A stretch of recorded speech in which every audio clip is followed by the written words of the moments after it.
Ladies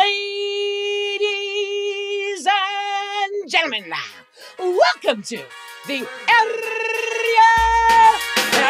Helwani Show! The Ariel Helwani Show is back in your life on this Wednesday, December 4th, 2024. Hello again, everyone. I sure hope you're doing well. And you know, as I say December 4th, as I actually say it, I'm reminded of a very famous date in MMA history. This always happens to me. I don't even think of these things in advance. I think of December 4th, and then it hits me. Was Strikeforce Heavy Artillery on December 4th, 2010? Strikeforce? No, that's May 15th. But there was a Strikeforce in St. Louis, 2010. It was the one where Mauro Ranallo said, "Who wants a KO for Christmas? Am I right?" I should have looked at this beforehand. No. We need to get it right, Frank. We need to get it right. Robbie Lawler was on it. He had an incredible knockout. Am I right? Am I... December 4th, 2010. Henderson Babalu 2.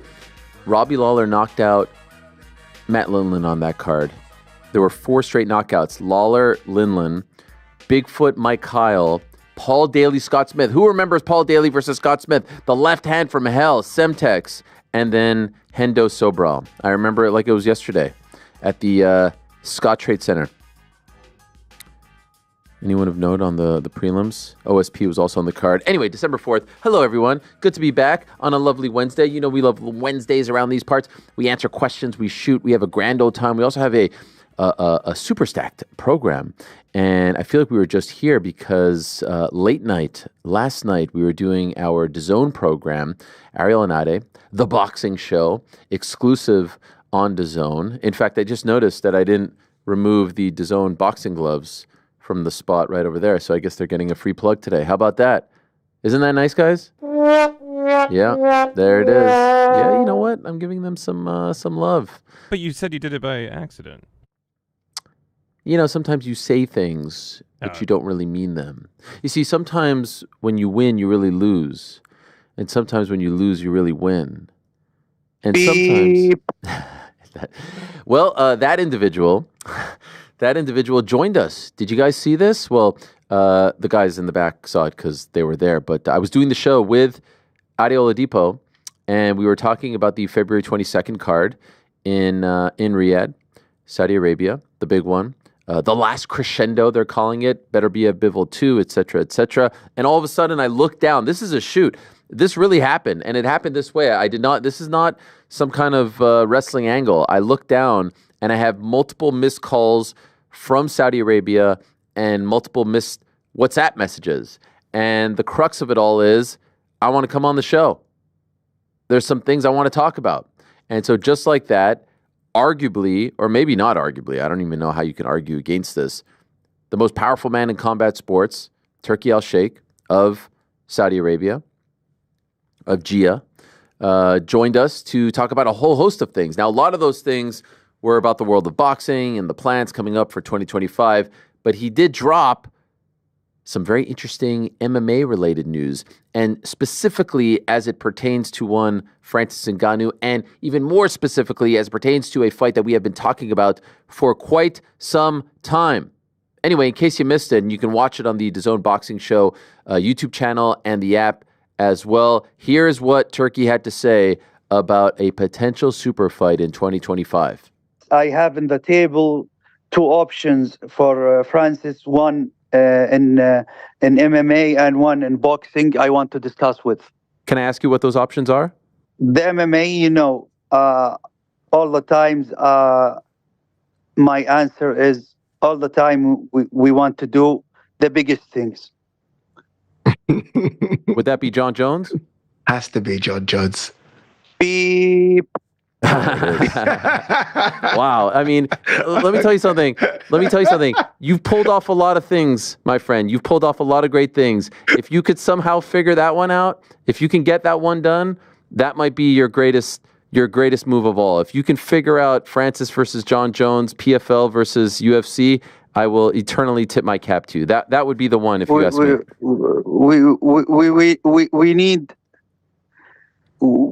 We need to send Dana White to the moon.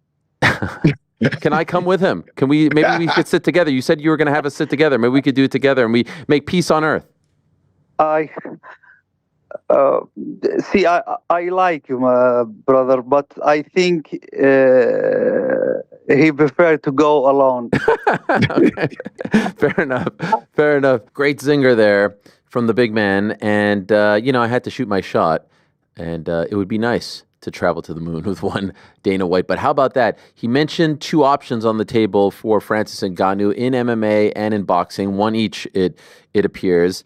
The MMA one, very clearly, he is insinuating at the very least a Jon Jones fight. He does go with the beep and take that how you want to. And then prior to that, also talked about a potential fight against one Deontay Wilder in boxing. And so now everyone is talking about this. And we have said in the past that he is the one guy who could probably make this happen. We know about the complications. We know about the roadblocks. We know about, talk about roadblocks. The Empire State Building isn't a big enough roadblock to put into that. But that equation. But if there's one guy who can maybe pull it off, it's him. And so this has gotten a lot of people very excited talking. There are some people who are saying, thanks, but no thanks.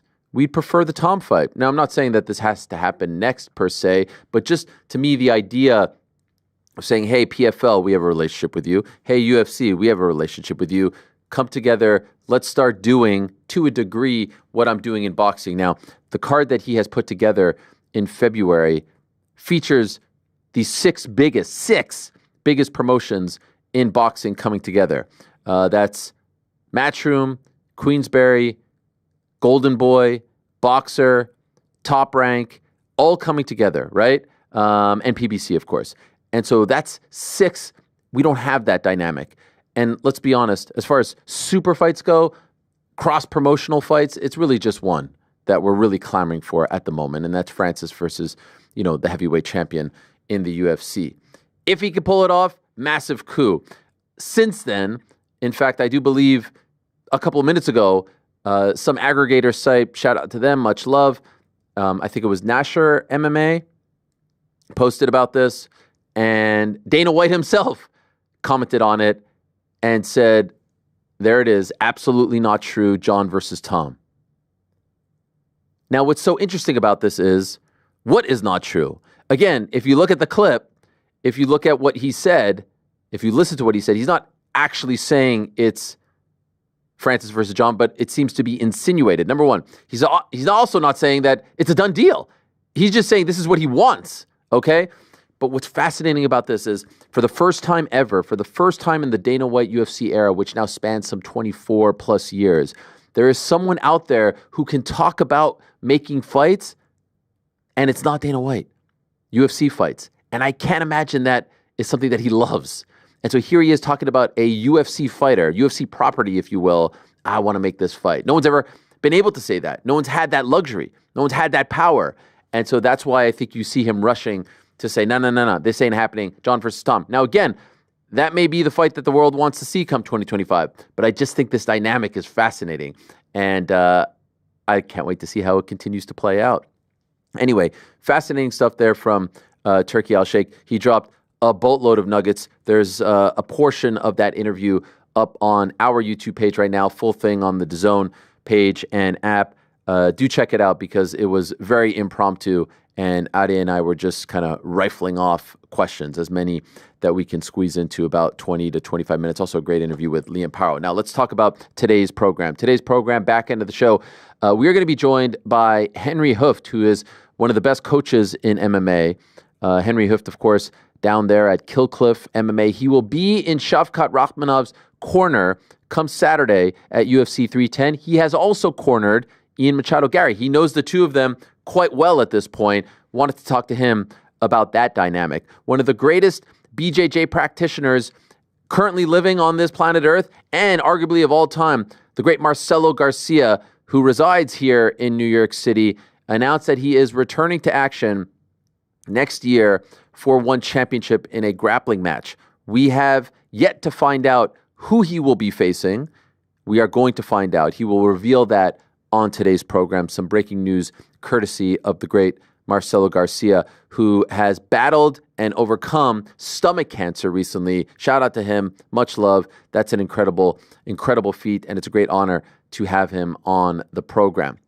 Tank Davis, Gervonta Davis, is going to join us. First time ever, I do believe, on this show. He is joining us. This show, I talk about the history of the show. One of the faces of boxing, top 3, top 4, at the very worst top 5 most famous boxers on the planet. He's returning to action on March 1st in Brooklyn against Lamont Roach. They had the press conference yesterday. He was 4.5 hours late.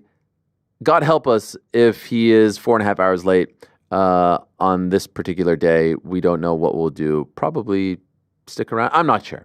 Hopefully he's on time. Hopefully he'll join us. I am excited to have him on the show for the first time. And our old pal, Wade Plemons, is going to join us. We've been talking about him all week long. He showed up on the Qatar Supercard on Thursday of last week to announce that he will be competing in boxing next year on a Misfits card against the legend HSTikkyTokky. He's going to come on to talk about how he got this done, why he's doing this, and how he mended the fences with Mams Taylor of Misfits. Somewhat of a baby face, if you will. A media darling. There they are, the quartet. We also love to answer questions on a Wednesday, and we got a plethora of them, so let's not waste any time. Let's squeeze in some 20 minutes or so of questions, and then we'll get to our interviews, and then we'll conclude with more questions before I head off to Viva Las Vegas to hopefully, potentially, maybe, if the stars align for us, pick up number 15. How about that? I'm alpha. Yeah, you know yourself, Frank. Dominic Cassier. Hello, Ariel. It was fun getting to see you brag about Syracuse's upset win over Miami this past weekend in football. It made me wonder, have you gone to interview any famous SU alumni in the past? Or who are some famous SU alumni / athletes you would love to meet or interview? Have I interviewed any famous SU? That's a great question. I mean, Bob Costas, that was a huge, huge deal for me. Any other? I mean, Bob Costas and Marv Albert are the reason why I wanted to go to SU. So probably it would have to be another journalist / broadcaster, but he's the main one and the biggest one that comes to mind. As far as athletes are concerned, Melo would be incredible. I was there when they won in 2003. He was one of my favorite players. Obviously played for the Knicks. Shout out to his son, Keon. Is it Kion or Keon? I'm not sure. I think it's Kion. Might be Keon. Frank, any idea? No clue. Yeah. Maybe GC knows. Kion or Keon? Yeah, it's definitely one of those. Yeah. Okay. Well, I figure you have your finger on the pulse of the high school sort of collegiate circuit scene. Anyway, we'll circle back. Very excited about him committing to SU. Others, I mean, I was a big Jerry McNamara fan. I was a big John Wallace fan as well back in the day. That team that made it to the championship game, I think, in 1996. I think that Mike Rotunda went to SU, or at least hails from Syracuse, also known as Erwin R. Shyster. So those are a few that come to mind.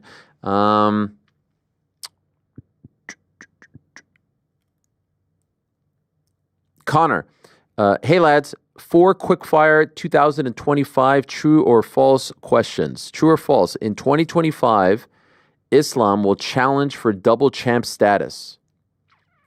Challenge. I say false. Anyone agree, disagree? I agree with you. Yeah, I say false as well. Yeah. In 2025, we will get a much-awaited Fury versus AJ showdown. I'm going to say true. I think so too. I think maybe Fury loses to Usyk, and then they make Fury AJ, and everyone will bellyache that it's 5 years too late, but they'll still watch it, and perhaps that's the fight that he was talking about yesterday that will happen outside. Whoa, now it's all coming together. You'd have to do that in the UK. There's no way you can do it in Saudi. Has to be in Wembley or Hotspur Stadium. That's it. In 2025, will we get a UFC pay-per-view in Saudi? Yes. You think so? I say no. Khamzat Chimaev got to fight for the belt, right? Oh, that's a good point. That's a good point. I mean, it could either be Saudi, it could be Abu Dhabi. Yeah, we'll see. I mean, very, very possible. They're going to have a show. You can't say we'll see. It's yes or no, man. Oh, no. Okay, so it said no. I said no. I said no. Yes. You say yes? All right. They have a show already scheduled for Saudi, right? Isn't it the February 1st card? That's all right. They did 2 in wanna do Abu more. Dhabi this year. All right, fine. In 2025, and by the way, is Rick just like abstaining from this game, or is there like some sort of Listen, protest that he's like, why? my have you best not said quality anything? is I only speak when I have something to say. Okay, fine. I mean, it's just like I've got nothing. you're just there, but I haven't heard a peep. Yeah. Maybe this one. You guys got it. You guys have been cruising. All right, Don't worry. fine. Wait till there's 2025. something I care about, and I'll jump in and say it. Will we see Francis lace the boxing gloves again in 2025? Yeah. I think. Yes. I mean, Turkey said he's got a boxing fight for him. He's got Yeah. an MMA fight for him. Yeah, I say so as well.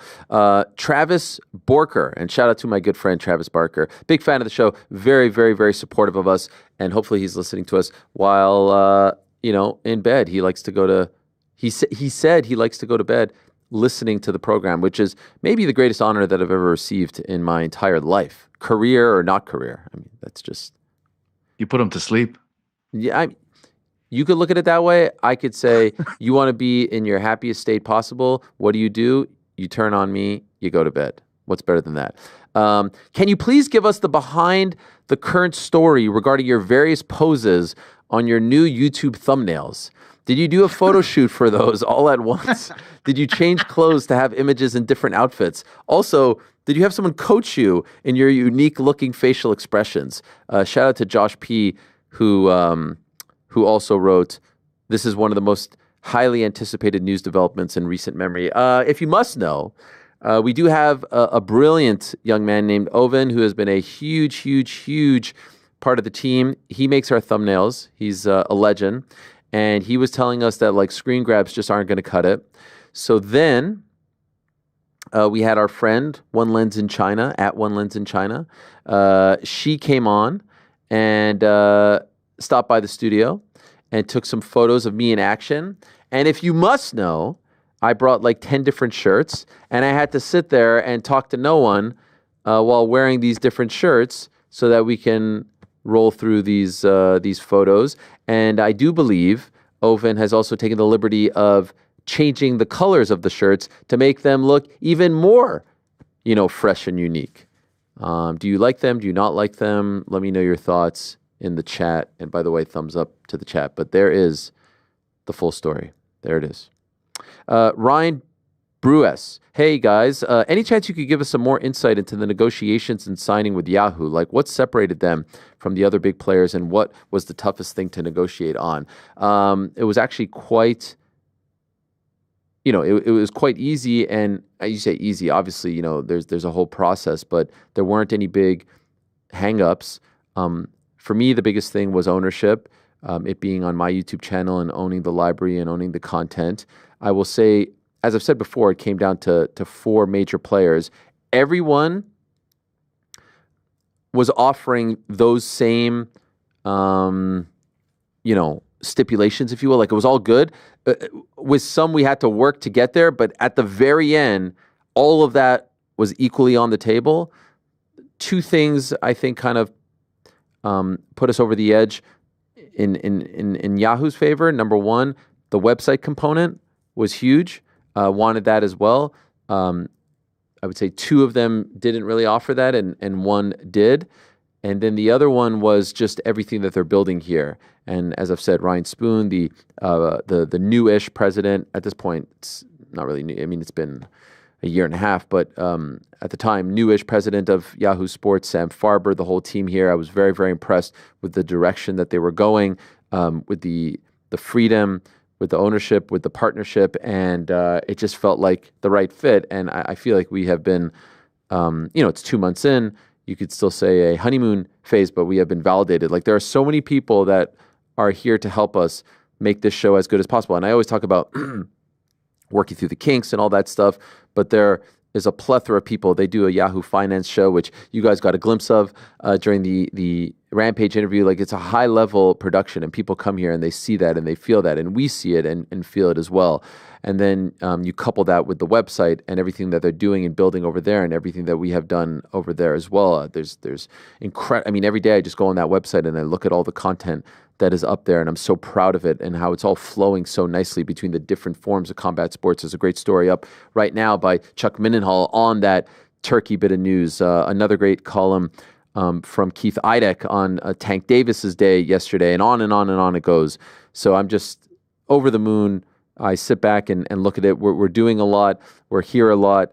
I don't think like we're oversaturating. I think we're pumping out a lot of good content. I think that we're doing stuff with partners like DAZN. We're doing Helwani Vision. We have other things in the work as well. Like this is quite literally the dream. This is exactly all I wanted to do. I don't really want to do much else. Coming in here, doing the show, interviewing the biggest names in sports, combat sports, whatever you want to say, and talking to people, interacting live is really all that I ever wanted to do. And there's great, there's great little mini trips, byproducts, opportunities, things of that nature. There's great stuff like that pop up. The in-ring stuff, the on-the-road stuff, but that's kind of the Olympic stuff. Like those are kind of one-offs, if you will, as far as the bread and butter, the meat and potatoes of my life. Nothing I really wanted to do more than this, and getting to do with this team back here in the control room, seeing what they're doing on Thursdays, what PT does on Fridays, to watch it. Like it's just, I feel like it's all just kind of humming together, and I feel again like we're only scratching the surface. That does remind me, as we're talking about live and shows and content and whatnot, couldn't help but notice that my good friend Flat Earth Frotch responded once again to me. Hey, Carl, good to see you. Yes, and that was my reaction when I see him continue to go low with the clown mask and, digging up the old hits, the 199 crying video, the same old shit that everyone brings up each and every time they try to hit me below the belt. Like I haven't heard this a gazillion times over the past 8.5 years. I have polled the control room. I have polled the members. They all say, let it go. You 10-7'd him a couple times. Let it go, let it go. Don't stoop, don't stoop, don't stoop. And so I had a whole bunch of things that I wanted to reply. I wanted to talk about how he continues to not answer, which charity and what percentage goes to charity, and why do you keep talking about Jake Paul if you feel like he's making the sport of boxing a joke? And can you at least acknowledge that you don't really talk about anything other than the top level stuff? You don't even talk about Katie Taylor versus Amanda Serrano, for God's sakes, and that you are just kind of annoyed by the fact that someone is pushing back because everyone keeps telling me, don't respond. He's the Cobra. He's the Cobra. You don't want to respond. You don't want to get in his way. Feel his wrath. Well, one thing I know about Cobras, they are snakes. And we are seeing this from Mr. Flat Earth Frotch. And so I'm not going to respond. I'm not, I promise. They told me not to respond. Everyone told me not to respond. So I will just say this. I accept your invitation. You ignored my DM. You saw it. You ignored me reaching out. You ignored my trip to New York. You ignored coming on the show. You ignored coming on the show and simulcasting it on your program. And so I accept with one stipulation attached. If I may, I will come on your show gladly, but I want it to be simulcast on my show. But you can conduct it. You can lead the dance. But I want it on my show for one reason and one reason only: because we shoot, we're live. We don't do the cutting up editing shit that you guys do. Kind of like the moon landings were live as well. They were live as well, Frank. They were live as well. We don't do those editing little tricks that you and your knobhead producer do. And so we come on here. We come on here and we shoot live. We don't hide behind anything. And so do it live, and we get to simulcast it here, and I'll talk about whatever. You want to talk about my pay. You want to talk about who I work for. You want to talk about my ethics. I will never talk about a fighter and critique their punching skills, critique their technique. I will never talk about that. And I will never insult a legend and a Hall of Famer. But right now, I'm not talking about your boxing skills. I'm talking about your work as a media member.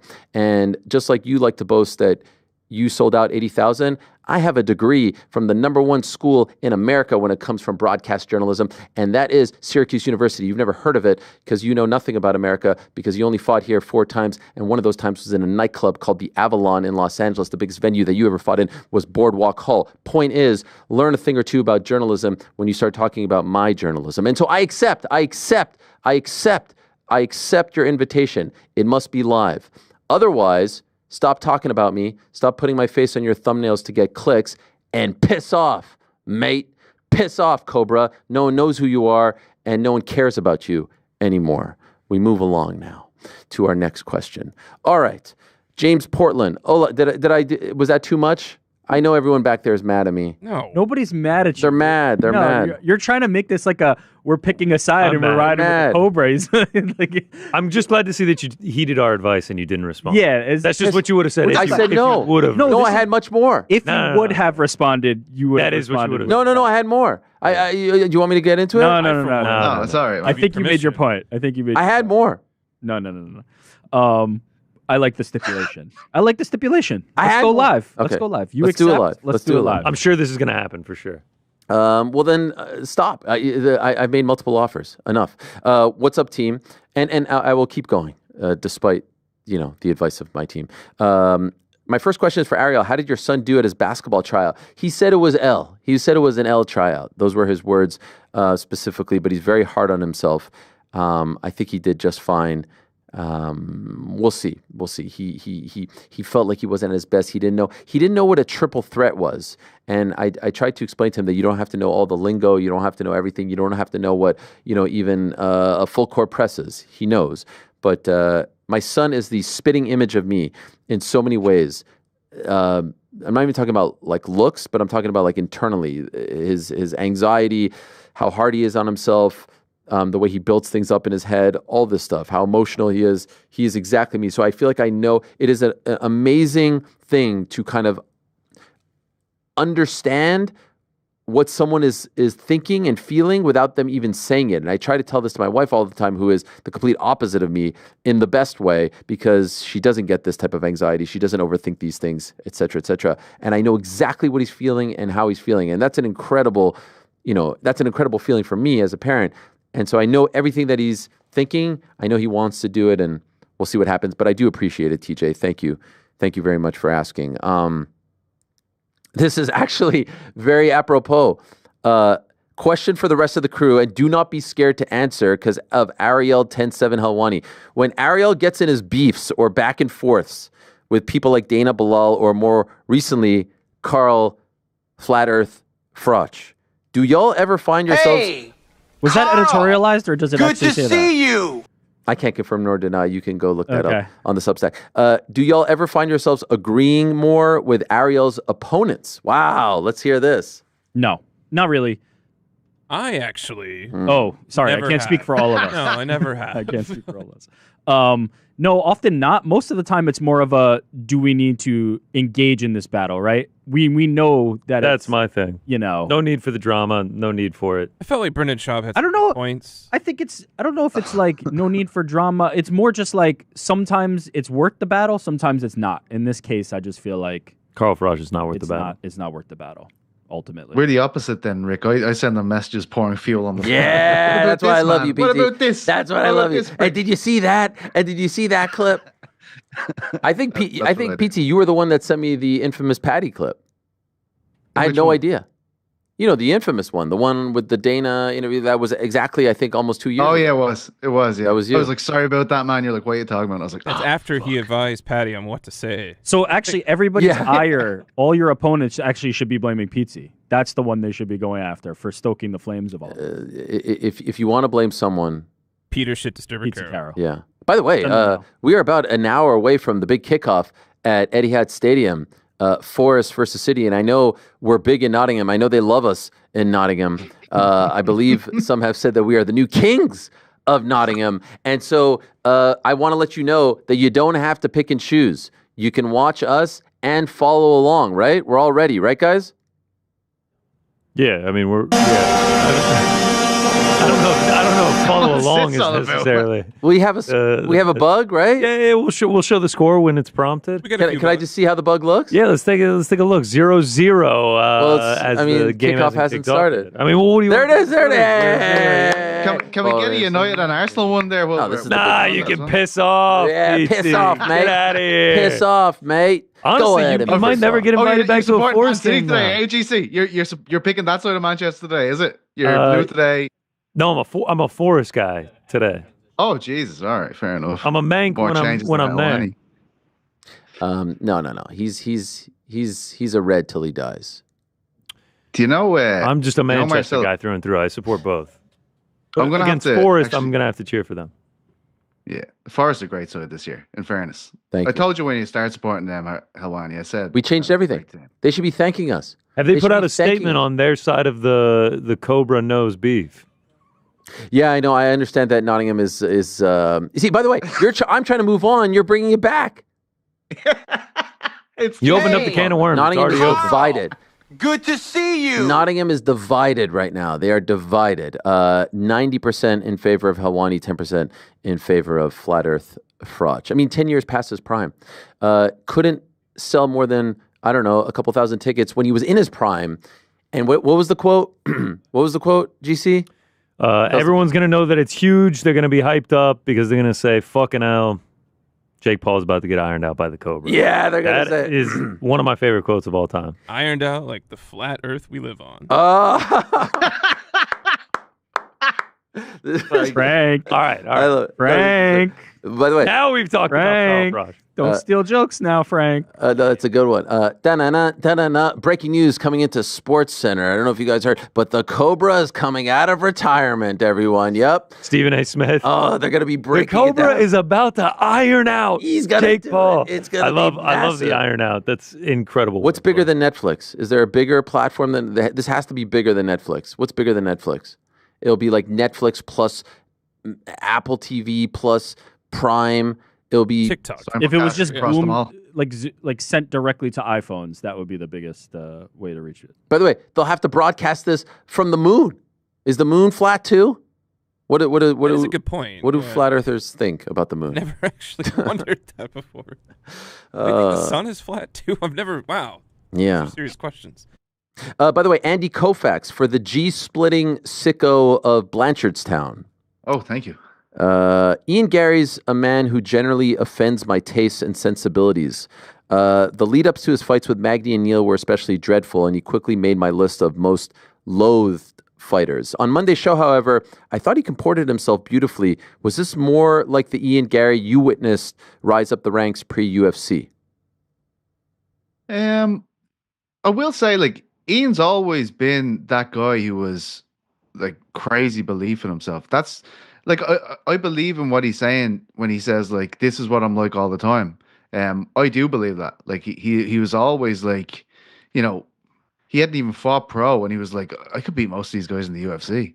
Like he was that good as well. You know, I've seen some people in Irish MMA putting out his old amateur clips and he just looks leaps and bounds better than the vast majority of guys that he fought. I know Andreas Binder, I think it was a split decision win. He got over him. Obviously, that was a competitive fight. Ian obviously thought he won that fight, but like that's a thing that's been there since day one. Like that is the kind of that's what it's like being around him. Like he is like that all the time. He is a very jovial person. Like he is very extroverted. Like he will probably let you know within 5 minutes of talking to him that he's the best fighter in the world. That he thinks he's going to change the game, all that kind of stuff. Like that is who he was all the time. So when he says like, if you look back on your first interview with him, Ariel, he was saying the same stuff. Like he thought he would give these guys at the top of the division a go straight away. People were guffawing at him saying he beat Hamzat back then. Like he definitely believes that, whether you believe it or not. Ian Garry definitely believes that. And that has remained true in every interview he's done for you. Would you say he's just a chill guy? Definitely not. No, I wouldn't say he's a chill guy. It's chill guy versus extroverted guy in this fight, I must say. There's something about the way you say chill guy that I just really enjoy. It actually like when you say it, I think immediately of the chill dog guy. He sent me the you sent me the picture after the show last night. I was like, I've genuinely never seen that before. Come on. It's a great thing going around the internet. All right, more questions to be answered later in the program, but for now, let us speak to a chill guy. He surely knows all about the chill guy meme, and he made some news about 6 days ago. There we were, sitting watching the Misfits Supercard in Qatar, and all of a sudden, our old friend Wade Plemons shows up.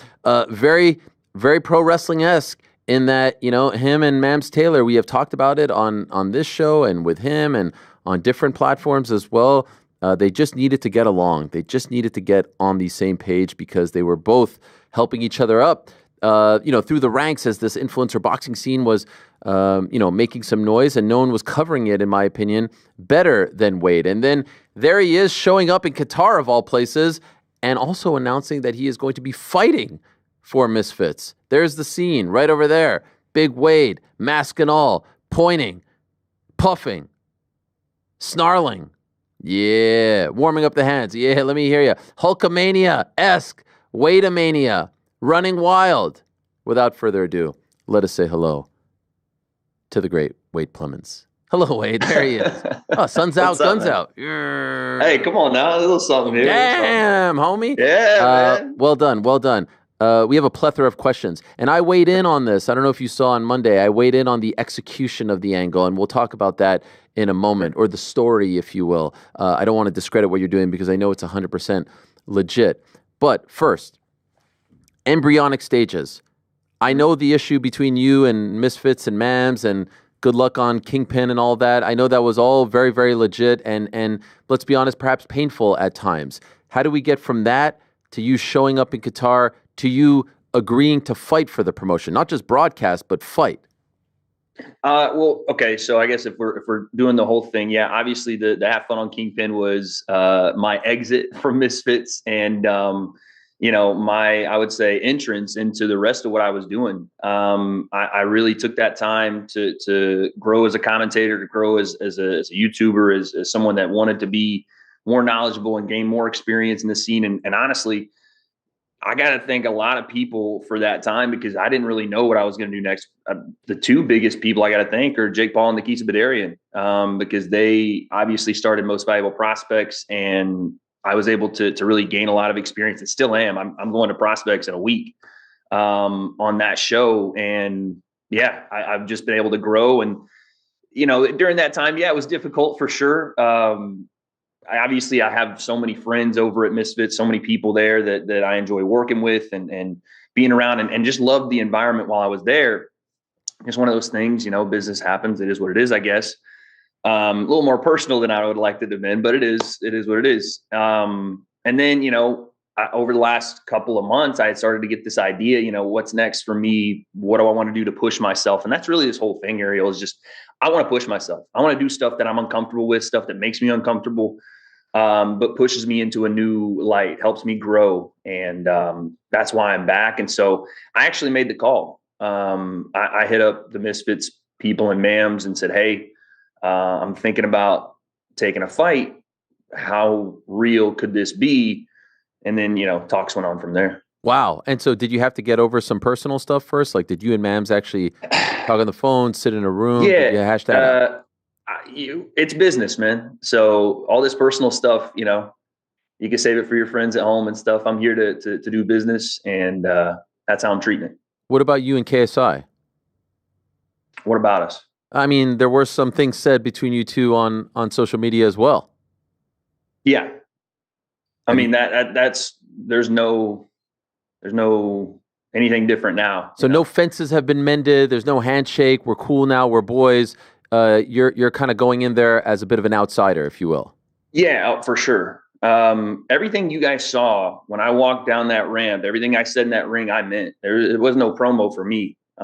We shoot from the hip over here, Ariel. I like that. One fight deal? Yeah.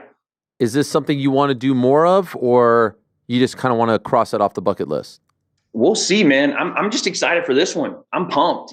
This is like I said, it's new for me. You know, I played sports all my life and did all that, but this is something brand new. And again, it's me challenging myself. So whatever happens after, we'll deal with it after. But for now, I'm focused on HS, and I'm excited, man. I think I'm going to surprise a lot of people.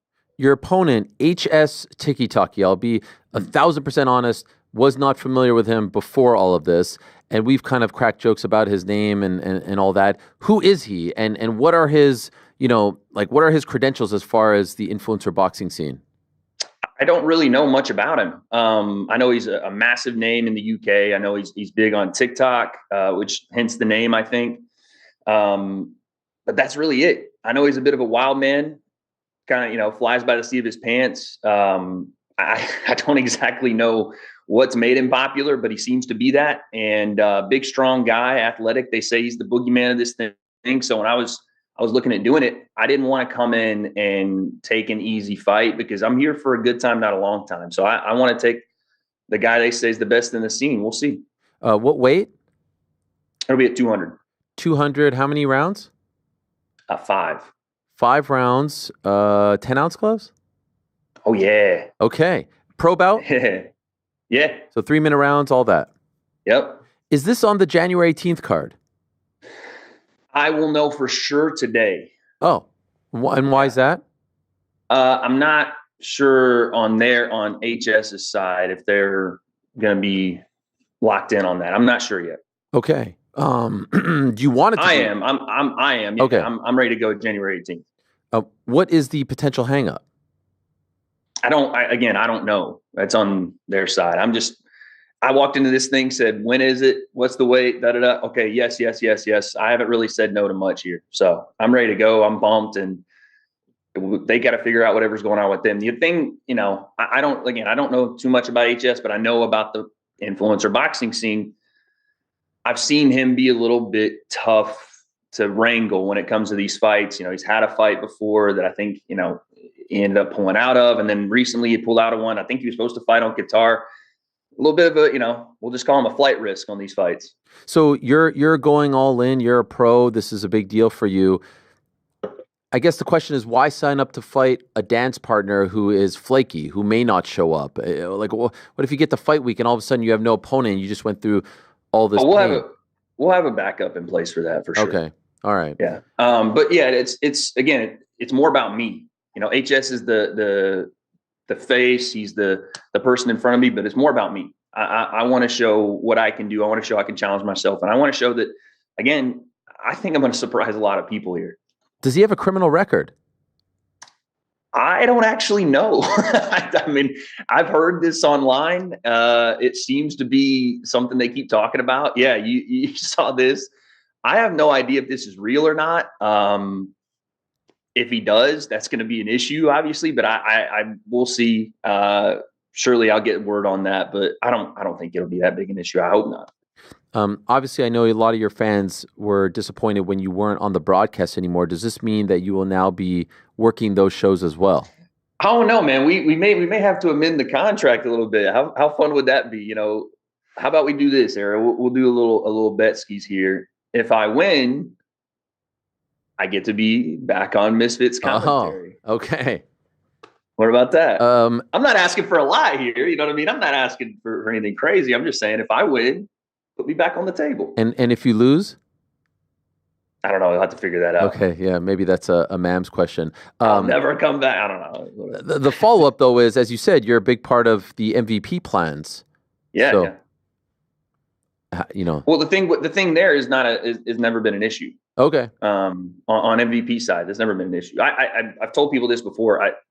Again, I'm not putting anybody's business out there, but I don't think they operate or they feel they operate in the same lane.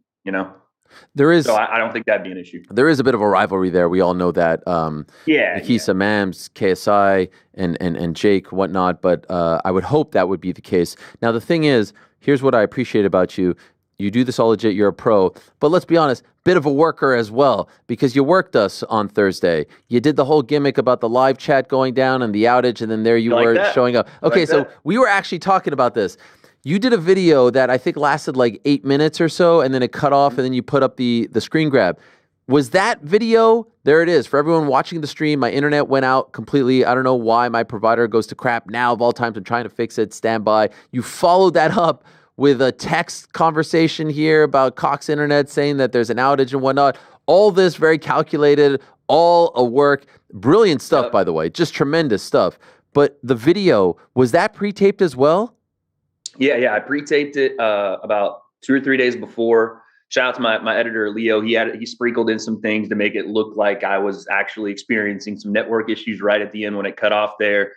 And essentially, I had him run the stream from a remote location and then just end the stream because I couldn't really do much while I was in Qatar. The flight to Qatar was 16 hours there. I land, we got like 1 day to get everything ready, and then here we go.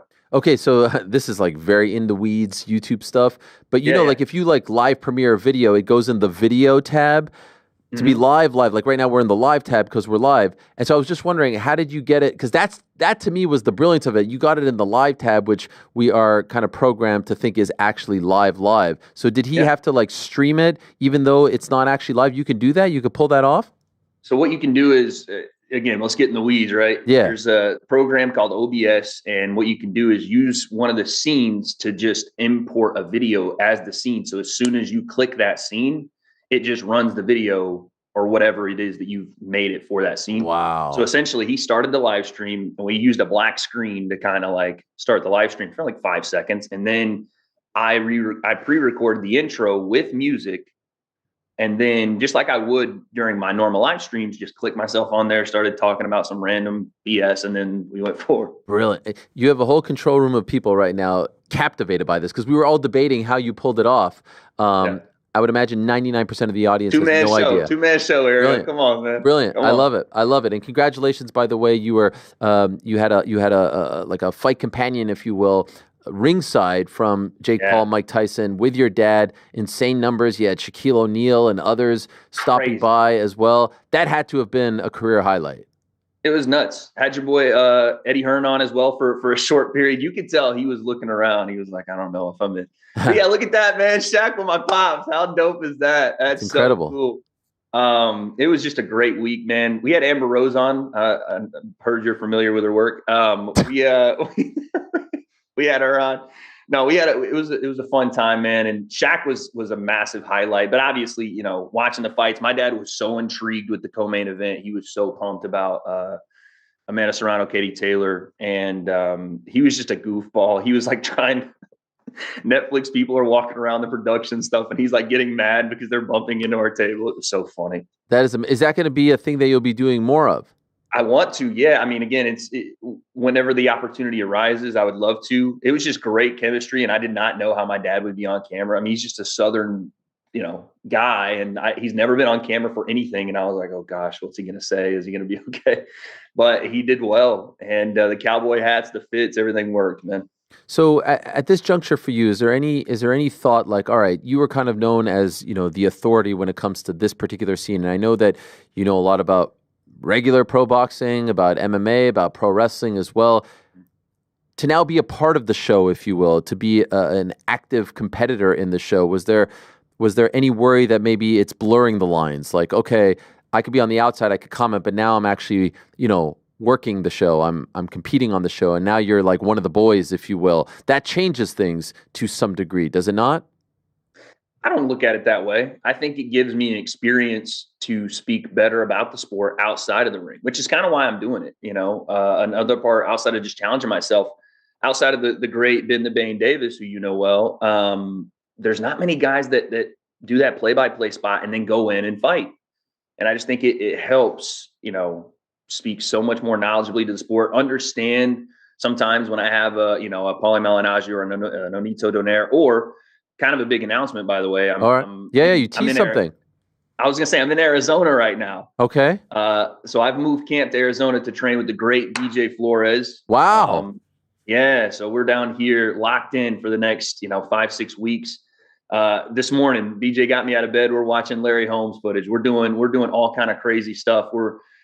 He is one of the highest level minds that I have come across in this scene or even like in boxing in general. So when I wanted the best training, I came down here, and to understand guys like that have been in this game, that have fought at the highest level, that have some of the best minds for the sport, that's another reason I want to step in and do it.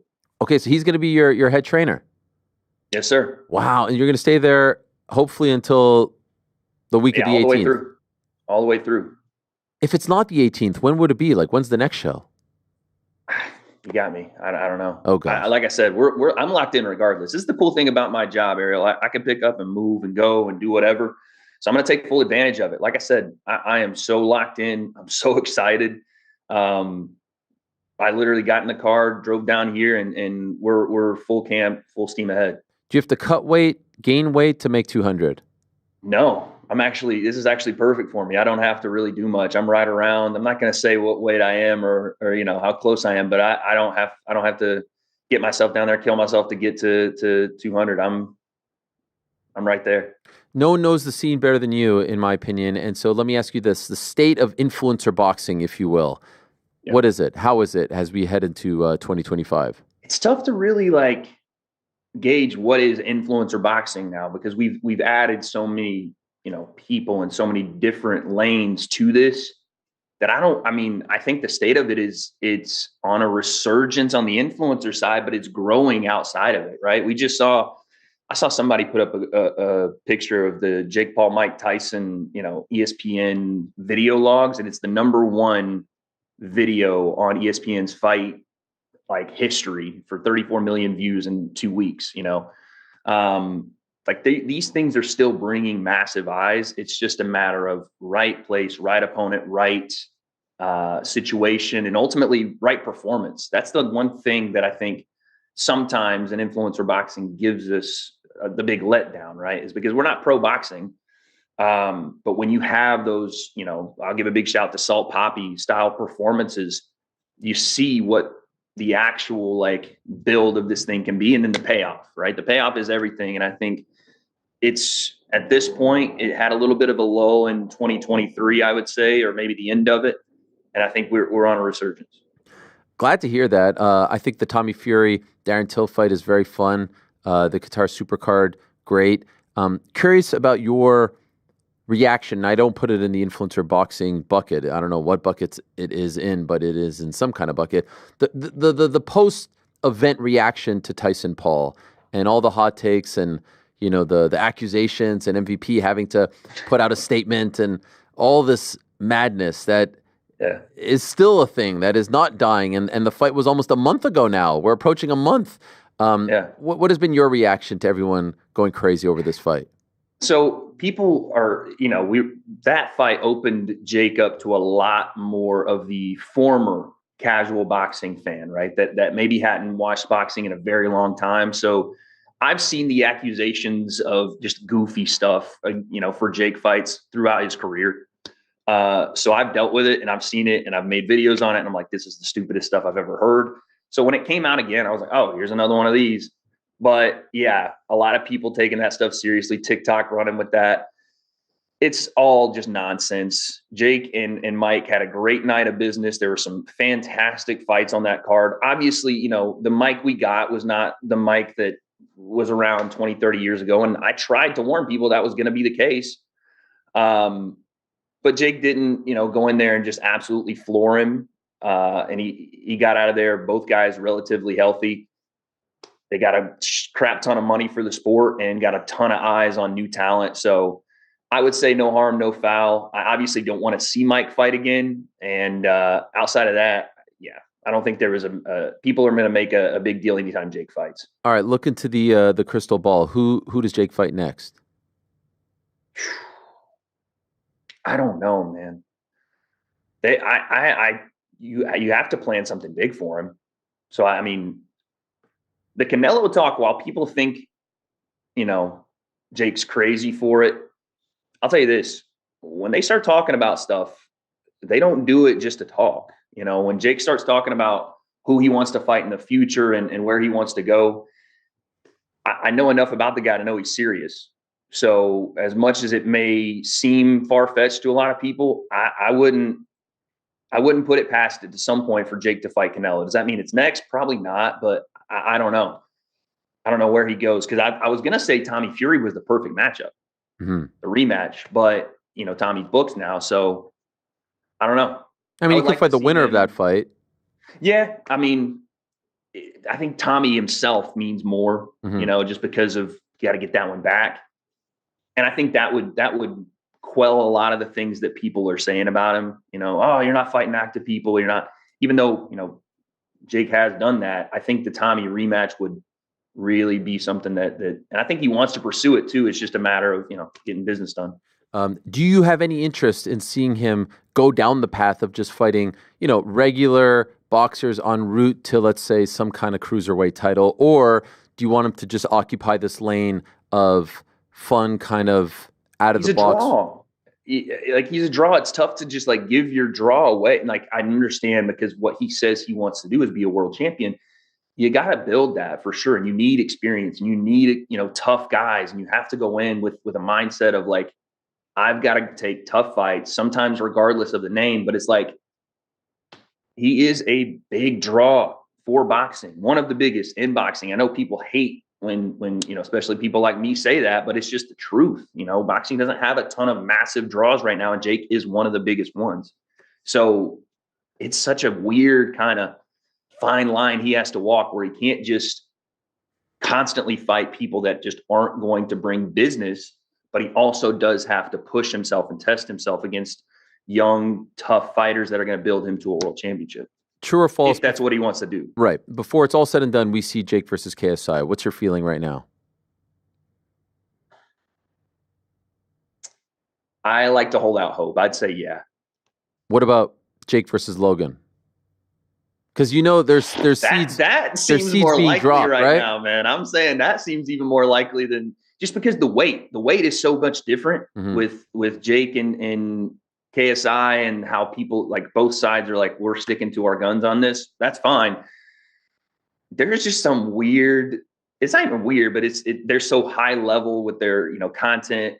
Logan and Jake's little rivalry, I wouldn't put it past them. I could see it happening. Yeah, there's definitely seeds being dropped left and right every time they do one of their interviews. Are you a nervous guy, by the way? Do you think, let's say it's January 18th, here's hoping. Do you think you'll be super anxious? Will you be throwing up in the locker room? How do you think you'll handle all of this? I mean, I don't think I'll be throwing up. I think that preparation is key for this kind of stuff, right? And I'm an analytical guy. I think you are too. If you're not prepared for a show, if you're not prepared for, open workout hosting or press conference hosting, you're going to be super nervous. And I'm sure there'll be nerves, of course. That's impossible to not have. But the preparation, the work quells all that anxiety, and it is nervous. The work will prove to be the reason that the confidence is built. The reason I'm here with BJ, the reason I'm training with guys like big shouts, Tristan Ham, Josh Bruckner, other guys in the scene that, quite frankly, have a lot more experience than this HS guy, have a lot more talent than this HS guy. That's the reason I came down here. If I wasn't prepared, if I wasn't doing the things to prepare myself, sure, I'd be a nervous wreck. But being here, getting the work in, that's all it's about. And again, to me, it's about me. HS can show up, bring somebody else, doesn't matter. I'm going to be there. I'm going to be ready. He slapped you. Did that make things personal? Did he cross the line there? No, I actually liked it a little bit. Why? And I also liked when I saw him, I was like, you're not as big as I thought you were. There it is. And also, take it, look at. What are you guys saying? Beautiful veneers there. I was telling him that he better be ready for me to commentate and knock him out on the same night. And then they came in with the little slap. That was cute. It felt good, actually. I was like, wow, I thought, big, strong guy, having all those muscle picks, I thought you'd be a little stronger, I love Ben in the middle there. Yeah, Ben was doing the craziest, separation. He what's funny about Ben is I was going to say he is always locked in. But, man, listen, I'm just the commentator guy. If you can't beat the commentator, if you can't beat the guy that sits on the outside and eats junk food and doesn't really train or anything and just talks about the sport, then I don't know how much of the boogeyman you really are, So you better be able to beat the guy that talks for a living. Well, the stage has been set. I appreciate you coming on and telling us how this all went down. I hope that this continues down a path of you and Mams and that whole scene just kind of coming together. We have enough rifts and friction in this world. Let's see. I mean, listen, Ariel, they're bringing me in to get knocked out. You think so? You think they want you to be embarrassed? Yeah, of course. Bro, you know what you should do? You should come out like wearing full MVP gear and just be the outsider. Like that is I actually have a shirt being made. So yeah, we have some plans for that. Okay. This is gonna be fun. But yeah, like I mean, I get what this is. I know that business for them means shutting me up, even though that's never gonna happen.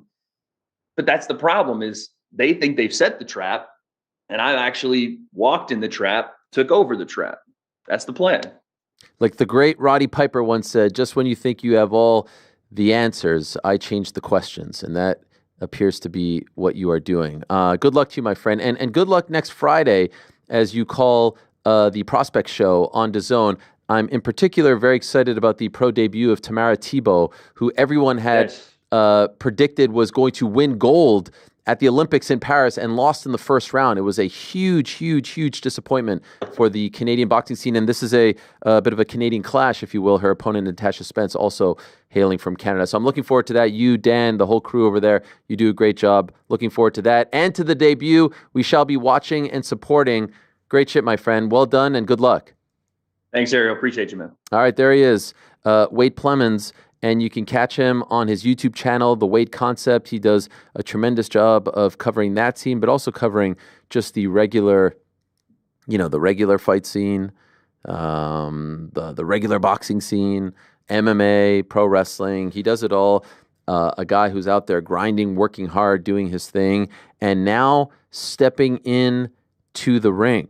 I feel like we're getting close. I mean, far be it for me, but I feel like we're getting close to a GC fight. I feel like we're working towards that. He just hasn't told us. Like, he's getting into crazy shape. He's working out at 5 a.m. It's tough. Is this what we're moving towards?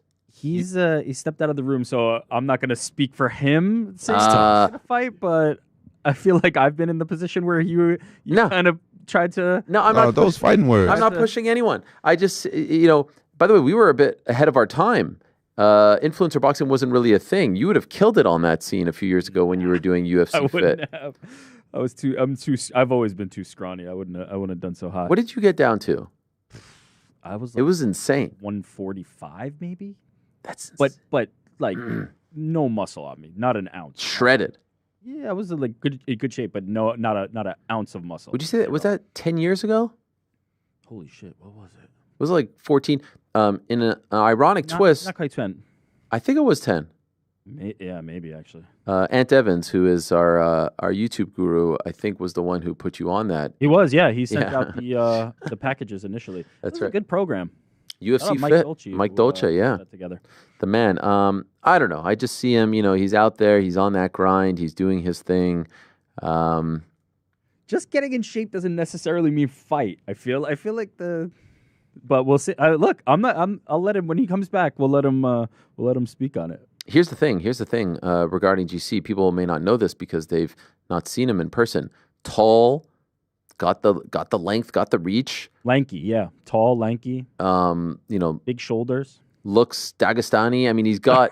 All right, no, I don't know. I don't know about that. He's got the. Because of the beard. Yeah. He's got to shave the. Yeah, the mustache. We're working on it. I don't know. I feel like. It would be pretty sick if GC just shaved the mustache. Oh my God! Imagine one day he just came in with the full Abe Lincoln. It's tough because, well, do you say that as well? I say that as well, and then I pause. Yeah, and then I think about it. I hear Frank pushing the button. Tough. There it is. All right. Well, great stuff there from Wade. Still to come, we'll have the legend Marcelo Garcia on the program. By the way, take a listen to Marcelo Garcia's resume. All right. Here it is. 4-time ADCC gold medalist, 2003, 2005, 2007, 2011. 5-time World BJJ gold medalist, 2004, 2006, 2009, 2010, 2011.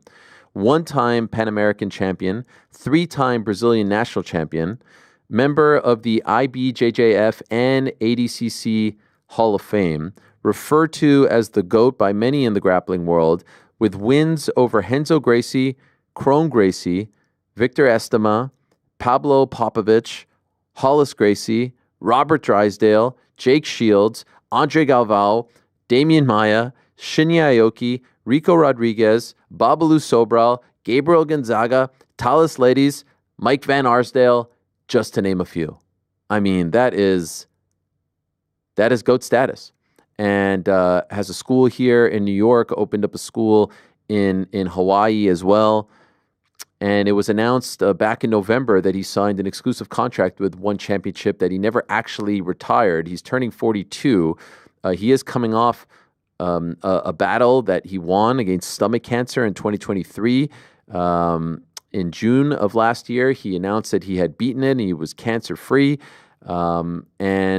And now this is a really big deal. This is a really big deal in the world of jiu-jitsu.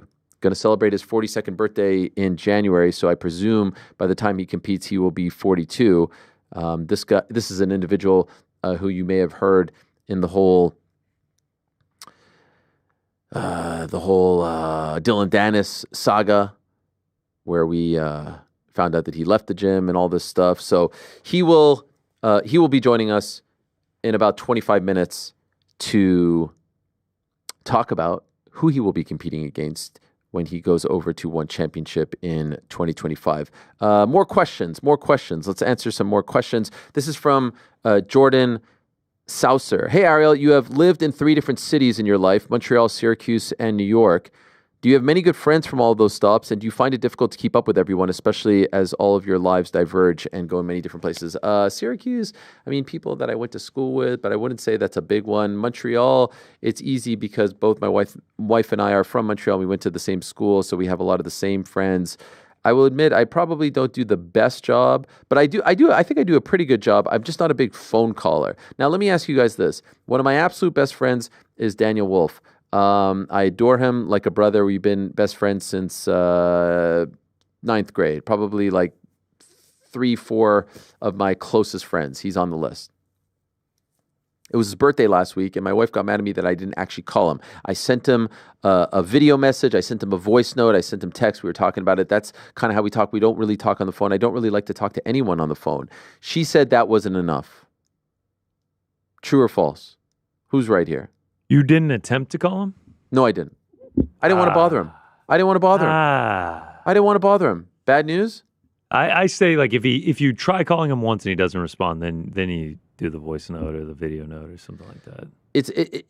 I felt like friends can't talk on the phone? I felt like I was doing him a favor. No. Come on. Who doesn't have 5-10 minutes? I talk to my friends on the phone for like an hour. I mean, we're in bit of a different place in the sense that, like, I don't really have, like, the 3 kids take up a lot of time. Wait, how do you have an hour to talk to friends? 5 minutes? You can't give 5 minutes? So you're saying I screwed up? I think you at least try to call him, yeah? Yeah. It's tough. Are you fighting, by the way? We were just talking about you. Yeah, I was on the phone with my doctor. He was clearing me 2-fighter now. Are you going to do it? No, I'm just kidding. But I was on the phone. Is everything okay? Talking with my friend, actually. We were just catching up. I was just wishing him a happy birthday. Wow. I was actually, it was my dentist. New dentist. They needed some insurance information. Wow, okay. Yeah, really important stuff. Live. It was very pressing. I was like, can we do this another time? They were just like, no. The Ariel Helwani show's on. They were like, we know, but... Would you be interested in like a white collar type of boxing match or something like that? Dive deeper on white collar. White collar, it's just business people. They have these events. They're usually like in a nice venue, a church or something like that, charity, that type of thing. And, there's headgear involved. It's all very safe. Headgear? Yeah, usually. Amateur stuff. Yeah, I mean, I would do that, but like I would actually like lean more towards the like back of a bar in Thailand. Wow. Like Michael Onceover was very inspirational in that. I'm not saying I'm going to go do that, but like if I were to do it. Wow. One thing I can say I'll never do, which like props to, guys like Ben the Man Davis and Oscar Willis and everyone like that. Like I don't ever see myself taking place in like an MMA fight. It's just like too many skills. Like boxing, I feel like I could train for several months and be like, all right, I can at least like handle myself. And like I'm also not doing like 3-minute rounds for 8 rounds. Like I'm talking, like you said, white collar, like 2-minute rounds, 5 rounds. Something like Dr. Mike does. Dr. Mike, legend. Someone asking, by the way, a super chatter, Derek the Dad, would GC ever do a Wimp to Warrior like program. It's now known as Alta. Like Casey Leiden. Yeah.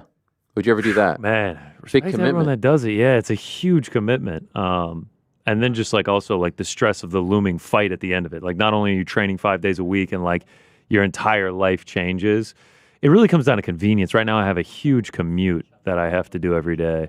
Okay.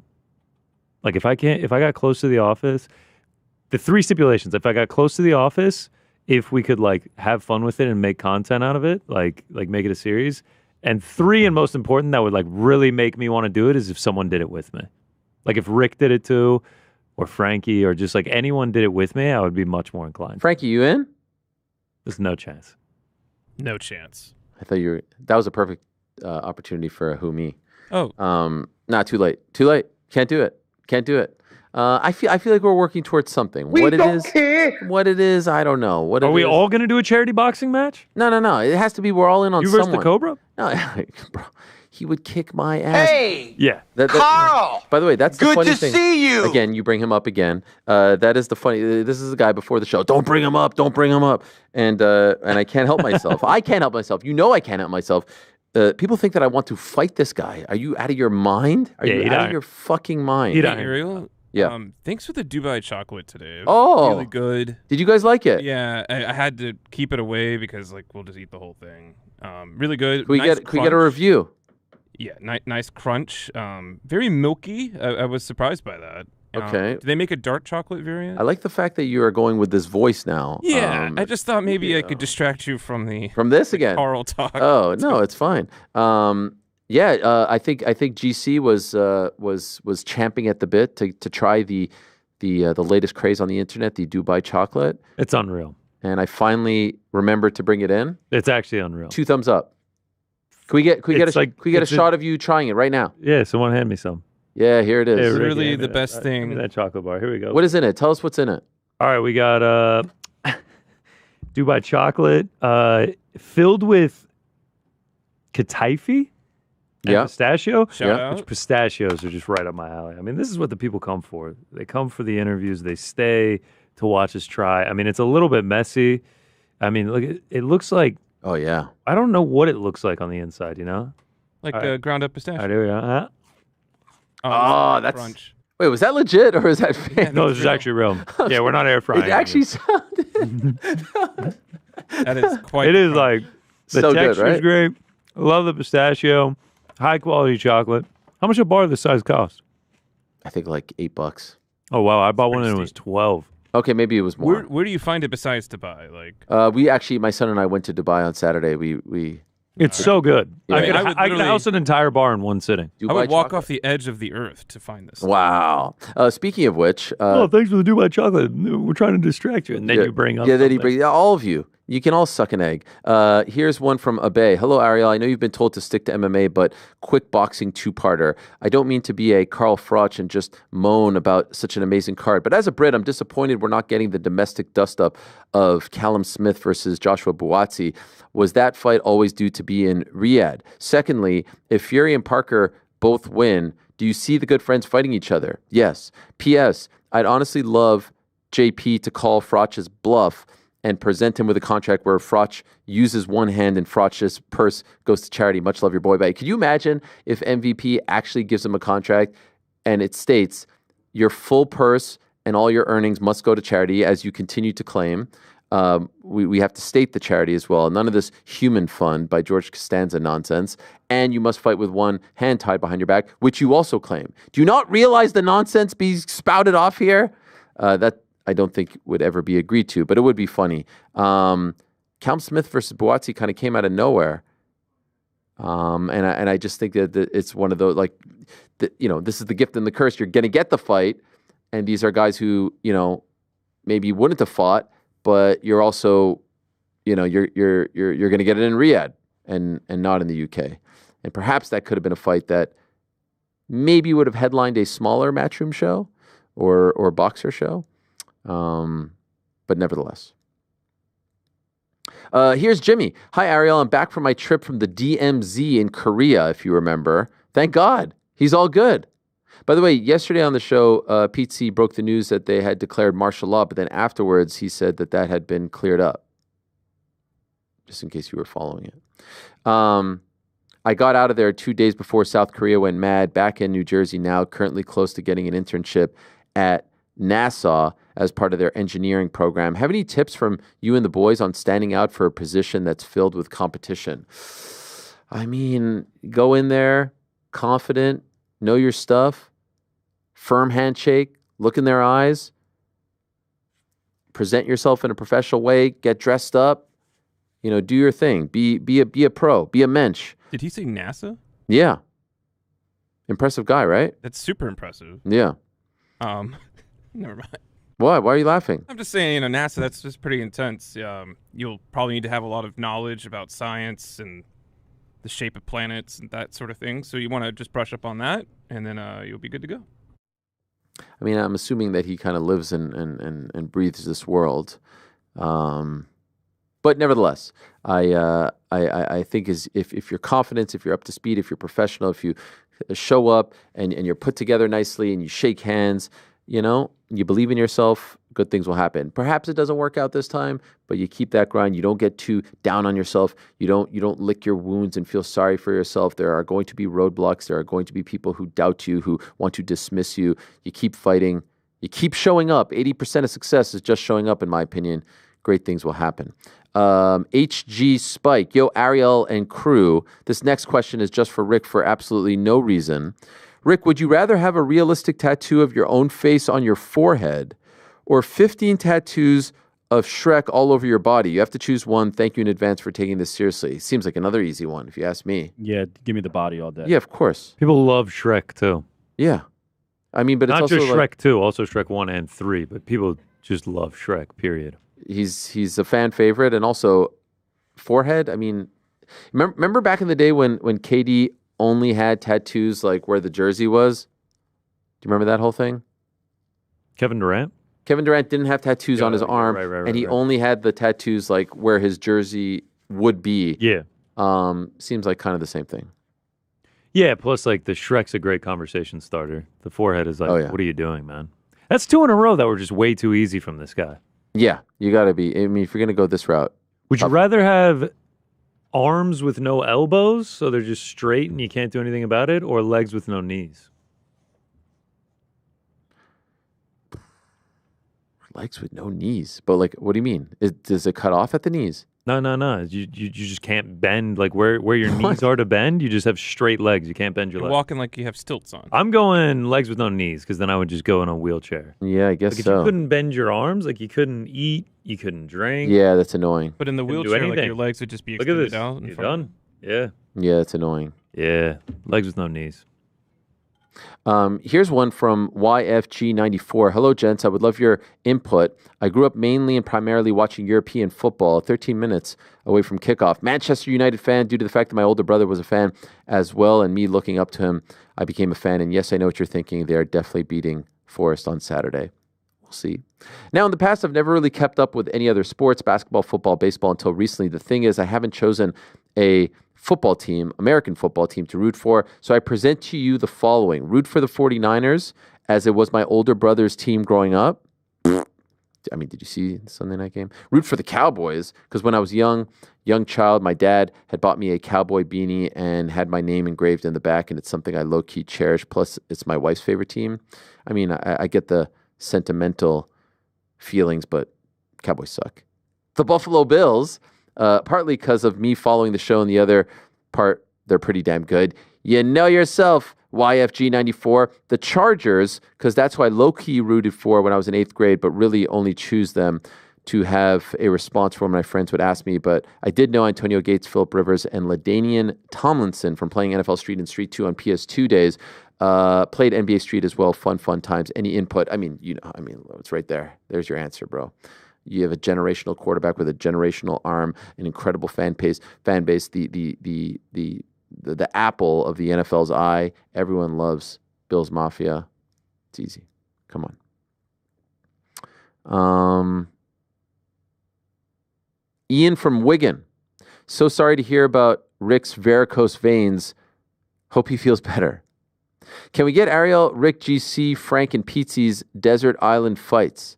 One fight you can watch whilst Is it whilst or whilst? I think it's actually whilst. Stuck on a desert island forever. Can be boxing or MMA. Cheers, Ian from Wigan. 2 guys, and you could only watch this fight over and over again? And we've already seen it? Or maybe not. Who's magic? Who are 2 people? I mean, give me Taylor Serrano. Figgy and Moreno forever. Run it infinite times. Jones and Ngannou. I mean, it's a good answer. Connor and Nate? Connor and Nate. That is magic. That is magic. All right, there you go. There. Connor and Chandler at this point. Yeah.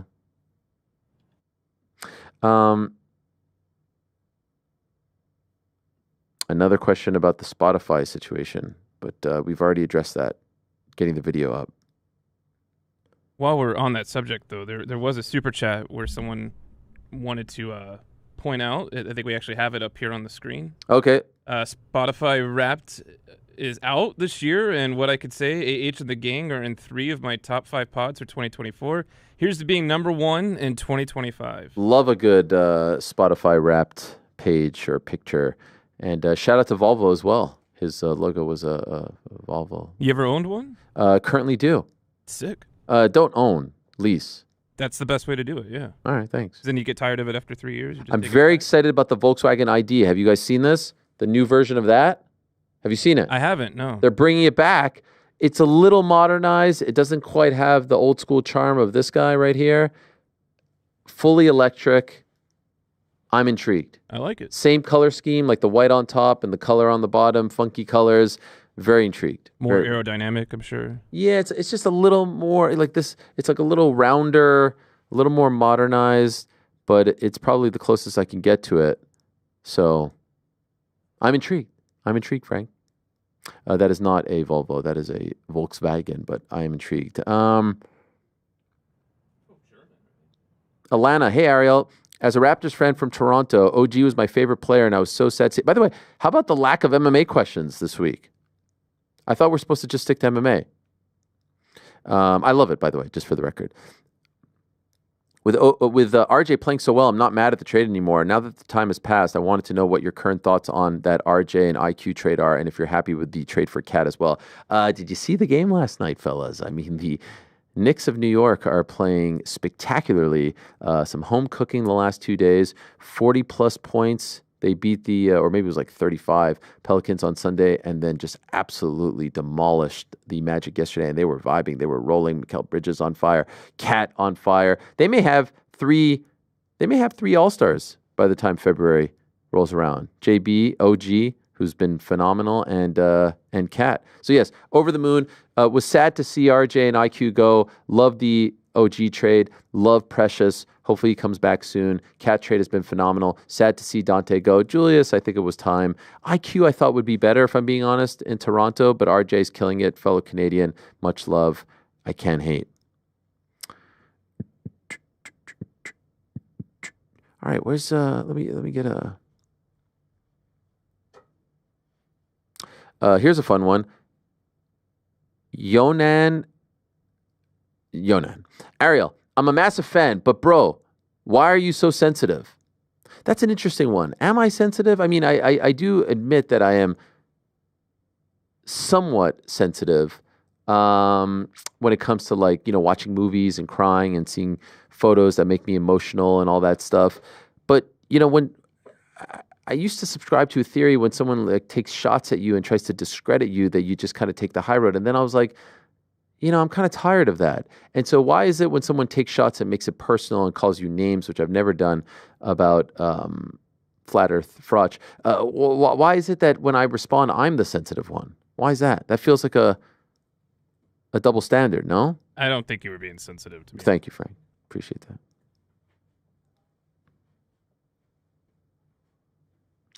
that. Patrick, favorite segment of the week. Ariel, when you go on these quick trips to Vegas or Dallas for Tyson versus Paul, why not bring GC with you to document your travels, your run-ins with fighters, other luminaries, fan interactions? GC seems like the ultimate road dog to have with you and could generate some great content for Uncrowned. What do you say, GC? You want in? Yeah, let's do it. Road dog. That's a high praise. That's a big compliment. You could be my my Evan Fox. Yeah, I have to be behind you, always filming and stuff. I don't know if you want that job, if I'm being honest. Yeah, I don't know if I do either. Yeah, so I think you may have him confused. I'm down to be a road dog, whatever that means. Yeah, you just want to go on the road, Yeah, but you don't want to do the actual filming. Yeah, I'm not a cameraman. Yeah, I think you're a pretty. That's Frankie. No, that's a quote that Frank lives by. He's not a cameraman. You do a great job. Yeah, he does okay. Frank, that is. He does okay. You could always get another cameraman. I mean, yeah, let's get another cameraman. You know who I'd love to have as the cameraman road dog is our boy Spence. Yeah, he's that great. That would be great. He's great. Get a Spence in NYC, I think. Me and Spence roll around together. The road dogs. I'm in. Let's get a sponsor. Celsius, perhaps. NordVPN. NordVPN. Yeah, we'll just stream a bunch of shit while we're gone on NordVPN. Averon. Do you have any gum with you right now, Eric? Neurogum. I don't have it at the moment, but I do love my Neurogum. Zico. Hello, Ariel and the boys in the back. I hope you're all doing well. I'll just get right to it. I've been a fan of Ariel's for so many years that I even remember and used to listen intently when Ariel covered the weigh-ins for the big pay-per-views, and I loved them, plus all the other tidbits that came with it. That was a fun time. We revolutionized that, by the way. They used to do the closed-off weigh-ins in the morning, the official weigh-ins. No one would broadcast them, not even the UFC. Now they've got a whole show. Just another thing. Urban Dictionary, People's Main Event, just another thing we don't get the credit that we deserve for. But it's okay.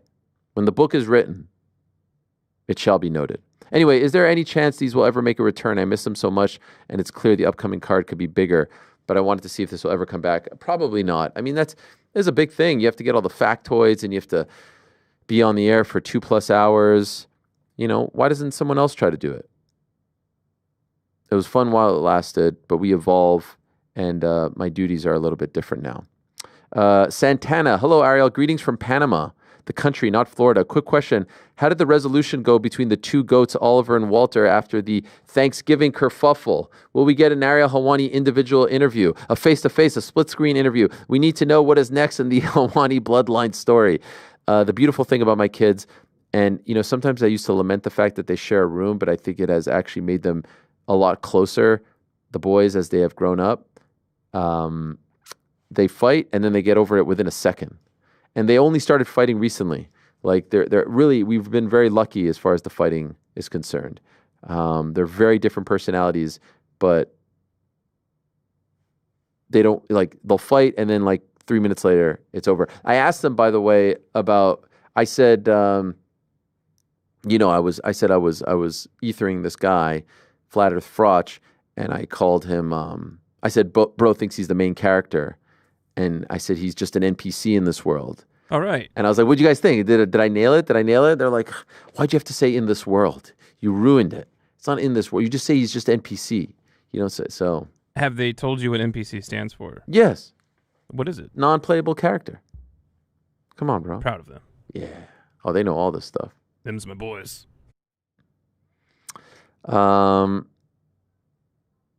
Grab his Rick and twist it. Shout out to Ariel, the boys, and all the people who make the show great. That was quite the professional smackdown on Carl Froch. Mate, it could have been a 10-7 of colonial proportions, 1776 all over again, but I applaud how you dealt with the facts and the facts alone. In any case, my question, DJ Frankie Mysterio, can you please make the Red Hawk Roundup remix for the Boys in the Back outro? It's a good question, yeah. Perhaps if we could get the license, we can do that. Oh, okay. Are we just gonna blow by, grab his Rick and twist it? That is. I mean, it's a great one. That's incredible. Beep. There he is. I just wanted to hear it. I'm sorry. You know, it's great. Andrew, what is your head shaving routine? Is it every day? Do you do it yourself? If yes, how do you avoid streaks? As a man with a full head of hair, what prompted you to go full head shave? Do you ever get glares from bald men in the street given your hair decision? My kids say I should grow it out. They're actually really pushing this lately.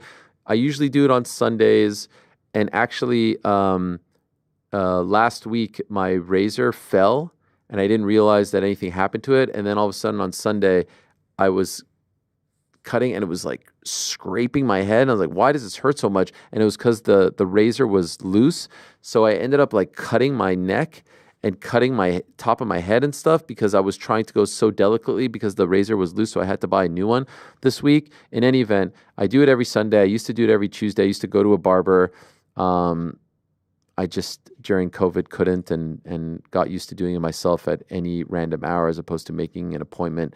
And I just kind of hated sitting in the chair and having to talk and then being like, oh, you missed a spot and this and that.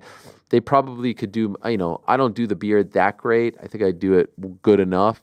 Hey. And it's just a once a week thing. That's all. Since you were drawing so much attention to your head with your hand, I noticed you got some schmutz on the right hand side. Well, I want to update on the finger on your right hand side. Okay, we'll offline about left and right later. But yeah, is that it? Yeah, thanks. I figured if I didn't say something, I would never. I did kind of ask you guys. I did ask you guys before the show. Do I have any schmutz? We don't always have the right answer. My sweatshirt sometimes gives me schmutz.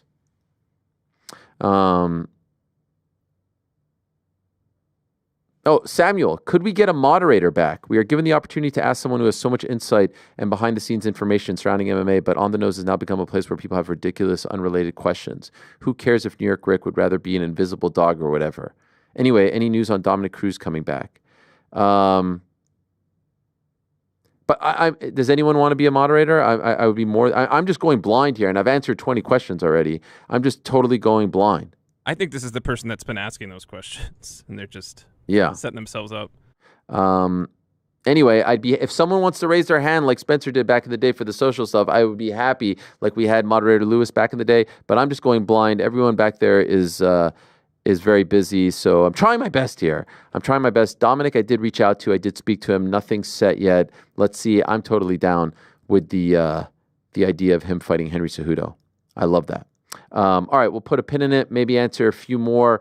I'm literally just going in order, and I appreciate all the questions. I have a fun time doing it, but I can understand if you want the nitty gritty stuff. Open to all of that as well. For now, let us say hello to Jiu-Jitsu royalty. What a huge honor. What a great privilege this is. Again, 4-time ADCC gold medalist, 5-time World BJJ gold medalist, 1-time Pan American champion, 3-time Brazilian national champion, member of the IBJJF and ADCC Hall of Fame, wins over the likes of Renzo Gracie and Kron Gracie, who's, of course, coming back this weekend to the UFC, Jake Shields, Robert Drysdale, Babalu Sobral, Gabriel Gonzaga, Damian Maia, Shinya Aoki, on and on and on it goes. The one and only Marcelo Garcia, who is returning to action in 2025 for one championship. There he is, kind enough to join us. Hello, sir. Great to have you on the show. Ariel? Oh, I'm so happy to be here.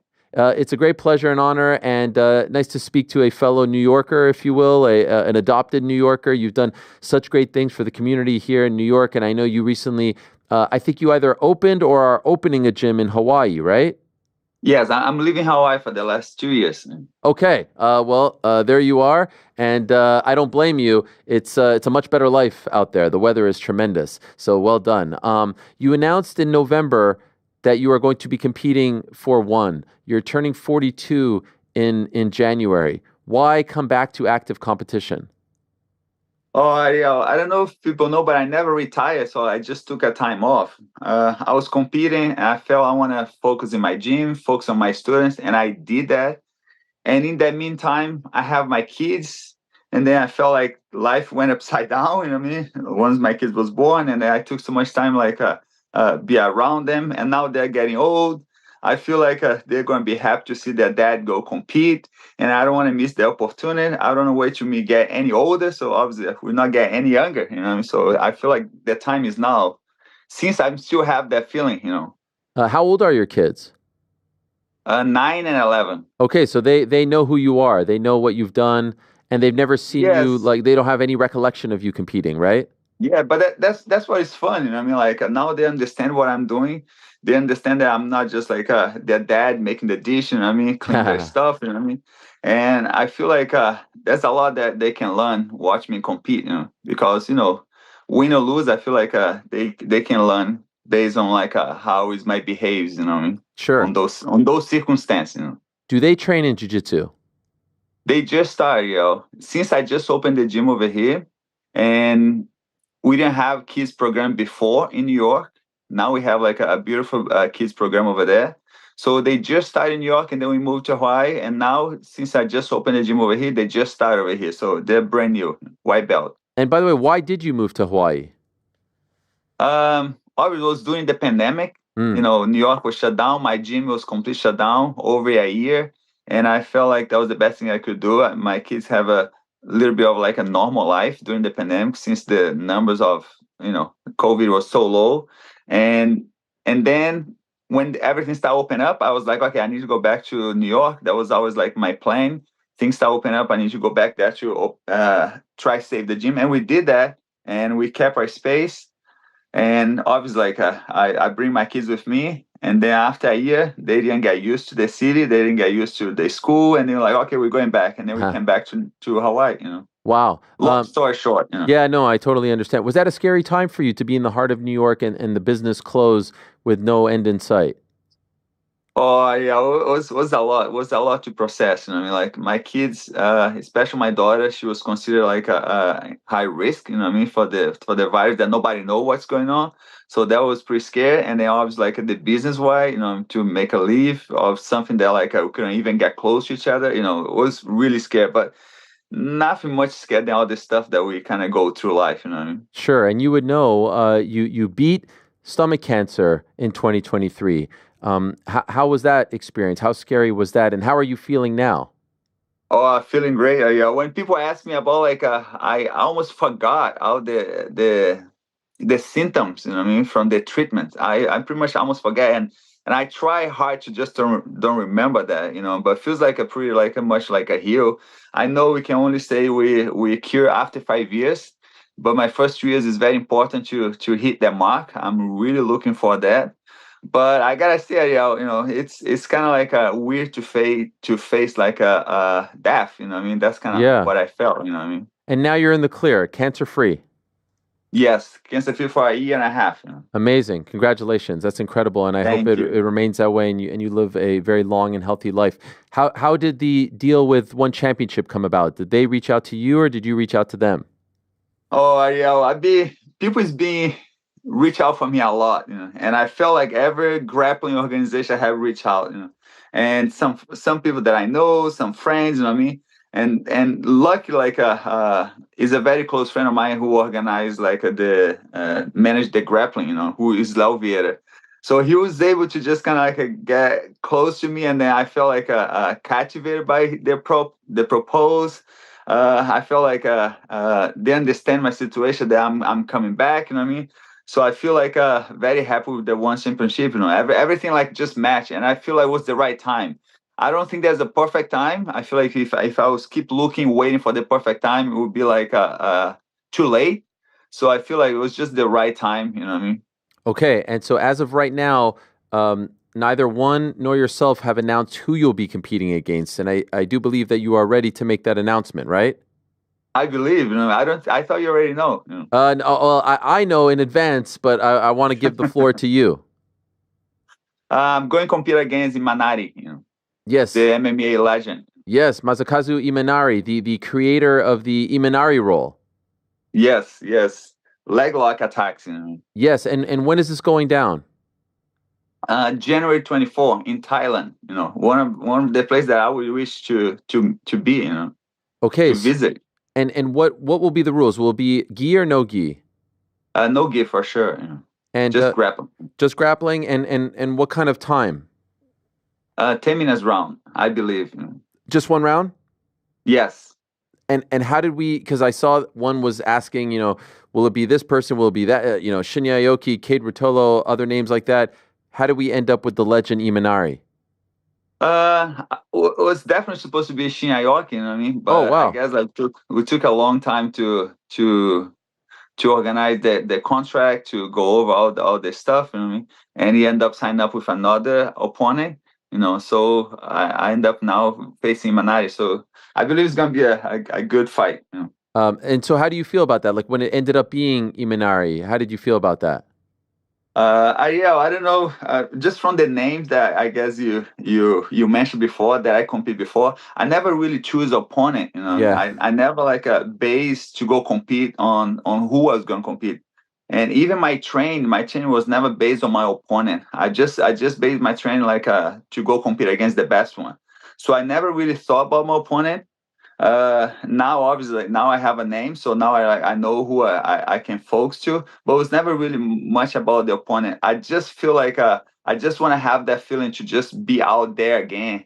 That was something that I've been missing for the last like a good 10 years. I've been missing a lot, but obviously I was so busy at home with my family. So I feel like now is the time, and to have that feeling to not know what's going to happen. And when I say no, I know what's gonna happen. Like I have a plan. I really know something happening. I really plan to like to get a submission, get like a dominant performance. I hope I can display like a very exciting match. But at the same time, like you just never know what could happen. And I feel like that's what was missing the most in my life going compete. Your last competitive match, when was that? How long ago? Was in 2011. Feels Wow. like a long time ago, but it was a very good year. So it was a very good memory because that year I won the Mundial with the gi, and a couple months later I won the Abu Dhabi, who's the biggest like no-gi tournament in the world, like in no-gi. Yes, and so here we are, some 13 or 14 years later. You will be competing again, and you say that you don't really prepare for an opponent, but considering Imanari is known for the leg locks, will you work a little bit more on defending those? Just so people know, Ariel, I'm pretty open about that. Like, I don't like to exchange like a foot ankle lock attack. I feel like it's almost like a 50% chance. I mean, like, I feel like it's one of the only moves that, like, when you attack someone, the person can attack you back with the same move. Different than guillotine, different than like a rear neck choke. I mean, when you attack somebody with the guillotine or rear neck choke, like you have to do just with defend yourself. You cannot really attack back. So it's a part of the game that I don't like to risk. I want to have like the odds on my favor. So my whole point is like I'm just not getting into his game. I believe I have a good defense. I believe like I have trained that for my entire life because I don't want to be on that gamble scenario. On that gamble that like I have less chance than my opponent. I feel like I want to go where I have most of the chance, where it's like on my game, on my attacks, and that's what I was planning to. As you prepare and train for this, do you pause your teaching? Are you fully just investing in yourself, or are you still doing both? Ariel, that's one of those reasons why I feel like I want to come back, because I still feel like I have a lot to teach to my students, to people who follow my career, to people that enjoy to see my techniques. I always did most of the training by myself. I have my coach, Fabio Gugel, but he's in Brazil. And since I moved like to US in 2006, I've been training with only my students, and people knows that. My students will witness that. And I feel like it's not going to be now that I'm going to change that. And my point is like, I believe you're able to train with your students.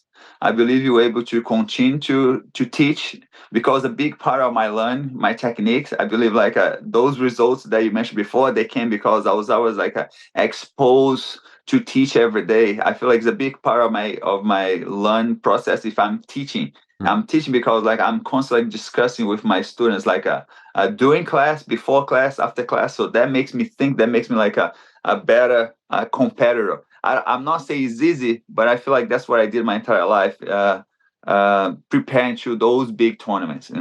Are you coming back for one last match, or do you think you'll have several more now? No last match. I don't have those plans. I believe to do a lot more after this one. Are there plans to compete in any of the big tournaments, as you mentioned, ADCC, and there's a lot of them popping up now? Do you want to compete for those, or just one championship? Obviously now I'm one, and I'm exclusive fighter for the one, but I know I have like a freedom to go to IBJJF, Abu Dhabi, those tournaments. I believe, as long as there's no like a conflict with dates. And this is my first match back. I don't want to think too far ahead. Sure. I just think like this is not gonna be my last one. I'm not planning to do that, because I miss that too much. And since it's been like 13 years since I don't compete, and reality, Ariel, like I have a very strong mind. Like I can stay like a good time without compete, and I go compete like just how I left the last time. You know what I mean? I feel like that's how I would like to go to this match. You know. What's fascinating about this is you're a legend coming back to active competition, and the landscape is very different from when you last competed some 13 years ago. Different characters, and then, like I said, different players involved. Could I ask, what is your take on the state of competitive jiu-jitsu? You know, with Craig Jones and his invitational going up against ADCC and IBJJF and the UFC now signing people exclusive like Mikey Musumeci, won championship doing it. What is your take on the state of it right now? Yeah, I just want to be part of this. You know, I mean, I just don't want to leave that behind. You know, I see how much like the sport is growing. I just want to enjoy this. I think I did a lot to the sport, and to see how far they went. And I still feel like I have an age, I have desire, I feel good on my body. I was a long time like stuck with that treatment, with that cancer treatment. Like I just want to enjoy everything that you just mentioned. I can see the sport growing, and I feel like I can be part of that. You know, I feel like for example, like where jiu-jitsu are today, you know, it just like just feels better. You know what I mean? It feels like more appreciated. You know, to go compete to this level of events. You know. There is a hot topic, I think, in jiu-jitsu, the use of performance-enhancing drugs. People speak openly about it, and others say they don't want anything to do with it. A person who's very much against it is Mikey Musumeci. We have others who talk about using it freely. How do you feel about the use of PEDs in jiu-jitsu and the way it may be abused? Oh, I would love to talk about that. I don't know. Maybe you feel like a hard topic, and maybe that's why other people doesn't ask me that too much. You know what I mean? But I wish to talk about. I wish to talk a lot about that. Please. And with all the like conquer that you mentioned before that I did, I believe for myself, I'm the only one that can prove for myself that I never have to use any of those things. You know what I mean? And to feel that like probably a lot of people was using at that time, they're competing against me, and to feel that, you know, a lot of like young people today, they need to use that, and to feel that I never have to, you know, is a big accomplishment for myself. You know, when I say for myself, like, because I cannot make other people believe in me, but to know that I never have to do that, and to remember like everything I did with the opponents that probably they're using that, you know, feels good. But that's one of those reasons, like, I feel like I still want to be involved to the sport, because I feel like you don't need that, Ariel. I feel like you just need to have like a desire to be there. When I say desire, like I'm there to prove like I'm better than my opponent. I'm there to prove like that I work really hard, that I'm going to display like the best technique possible. I want to go there to prove that like I have developed like a better technique.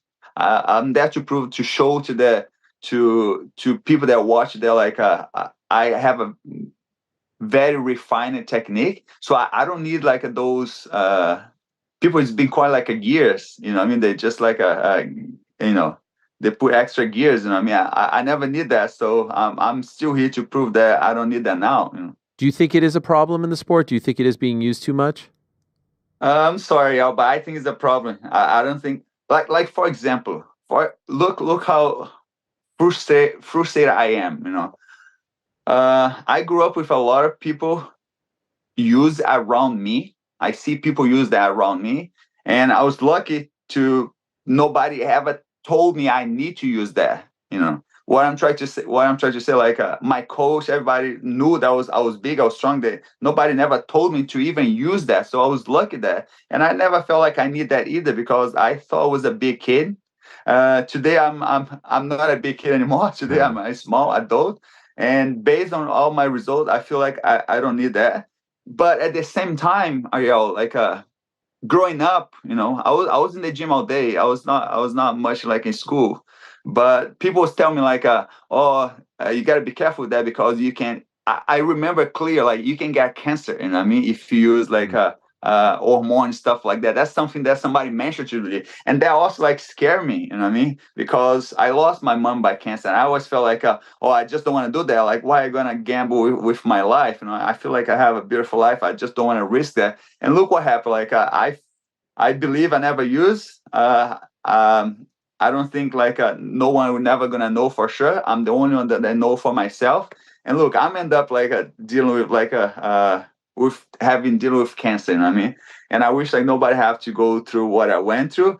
But if it's steroids, like there's any chance to mess with your health, like just don't do it. You know what I mean? And I'm here to prove and to share the word that like you don't need that to be a champ. You don't need that to go there and like have like the best performance. You don't need to go there you don't need to do a steroid to go there like to be able to submit your opponent. You know what I mean? And you can still like go there and put a very exciting match, and people want to see you. You know.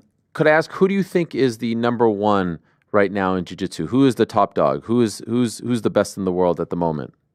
Oh, I believe like Gordon, I have proved that. You know what I mean? He's on top of everything. Like his size, his technique, he has everything. You know what I mean? Yeah, and I'm assuming the answer is yes. Any interest in competing against him? I know you met him recently, right? You know, I have a very good experience like meeting Gordon. You know, it was very good to talk to him. We have like a lunch together here in Hawaii. It was great to get to know him a little bit better. Ariel, he's a big guy. You know? Yeah. Like I don't feel like why I need to go back now to face Gordon, but I'm love to the sport. You know what I mean? I'm a lover to the sport, and when I say to the sport, like I like to feel. I like to train. I like to go compete. I like to feel all the people like technique. When I say technique, I want to feel the games. You know, I would love to be able to just kind of like see how can I go against Gordon. Doesn't matter if they're competing or training. You know what I mean? Like it would be a pleasure just to feel another high level jiu-jitsu. You know? Okay, so here's one that I'm dying to ask you as well. Some 7 years ago, we were introduced to a young man named Dylan Dennis. And all I knew about Dylan Dennis was that he was a product of your school and a product of yours. And it's like, oh, this is a Marcelo Garcia student who is helping Conor McGregor. Since then, we all know what's happened with him, and we know that he is no longer a part of your school and left the gym. Could I ask, Yes. First things first, what is your side of the story? I've never had the opportunity to ask you about this. I've talked to him about it, but never asked you about it. What happened between you and your gym and Dylan Dennis? It was a lot of like little things that like when you put together becomes like a big thing. And like I mentioned to you guys, Ariel, like I was dealing with a lot at home. You know what I mean? With my kids being born, I ended up losing like my 4 months old. You know what I mean? And what was a lot to me to handle. You know what I mean? Like dealing with my family, and at the same time, I was in the gym every day, teaching every day. And I thought like Dylan was just not being respectful with the situation. Every day I was dealing with like a problem over problem. And I knew they're getting prepared to go compete. And I just told them like, oh, I don't want you guys train here right now. You guys need to take a break. You and Munchie have to just like take the time to think about what you guys doing on your behavior, you know. And I give them like a time off from the gym, you know. But obviously, like at the same time that I give time off, they are definitely like free to leave if they have to, you know what I mean? And they end up leaving and never come back. But I always left the door open to come back as long like they have a different like a behave based on like on the rules in our gym, you know. Because look, we train really hard, but in my gym. But we always have like a good like environment people feel good about, and people just complain a lot about like that was not going their way when they're around, you know what I mean? People was having a hard time to deal with the like the behavior they're doing. And imagine like being a young father and dealing with all those things that like I was dealing at home, and try to run a business at the same time, and people being mature around you. Just so you have idea, at one time the last thing that they're doing, they just start to prank call my instructors, but serious, like every day, like becomes like, and my instructor didn't know what it was, and it was like a thread with stuff like that, and it's just like causing chaos, a problem in the gym too much, you know. Mm-hmm. And what has become of him now? What do you when you see you knew him very well as a young man? What do you make of what has become of Dylan Dennis? Oh, Ariel, I like to say that I just don't follow him. I Okay. just don't know what's going on with him. The very little thing that I hear from him, like it's not a lot. I just don't know too much about him now. What's going on? I mean, I hope he's doing better. I hope I know he went through like some tough time. You know, what I mean, I don't know if you know what's going on. But I felt like he has a little bit difficult, to deal with like situations that their life throw on us. You know what I mean? I just hope he's doing better. You know what I mean? Does it make you sad? Would you like to reconnect with him and help him get on the right path again? Yeah, I like to reconnect with everyone that is being part of my life, and for some reason, like I would just disconnect. You know, he sent me like a good message after I announced that I have cancer, and I thought that was gonna be a good way to reconnect. You know what I mean? But then after that, just like things just went down again. I felt, you know what I mean? So we never really reconnect. You know what I mean? But yeah, I feel like I like to help people around me, you know what I mean? But sometimes if they don't want to be around me, like I cannot just reach too far, you know what I mean? If I reach too far, I feel like I lose control from what is around me, you know? Well, I think that would be very nice, but obviously I understand that it's a very complicated situation. This is very cool that you are coming back. I'm really excited about this, and I love what's happening with jiu-jitsu right now with all the characters and all the different promotions popping up and shining a light on it. I would love one day to see it in the Olympic Games. Do you think we ever see jiu-jitsu make it to the Olympics? I feel like it's long overdue. I believe could happen, you know what I mean? But I don't know if maybe jiu-jitsu gonna be even bigger than Olympic, you know what I mean? When I say the Olympic, like maybe the jiu-jitsu doesn't need to go to the Olympic, you know what I mean? It's gonna be such like a professional sport, like MMA. You don't have MMA today in the Olympic, you know what I mean? I just want the jiu-jitsu keep growing, just because like I feel like we need jiu-jitsu in our life. And the reason why, because we get connected to people deeply, and that's my whole goal, you know, in jiu-jitsu, you know what I mean? I love it. Well, again, welcome back.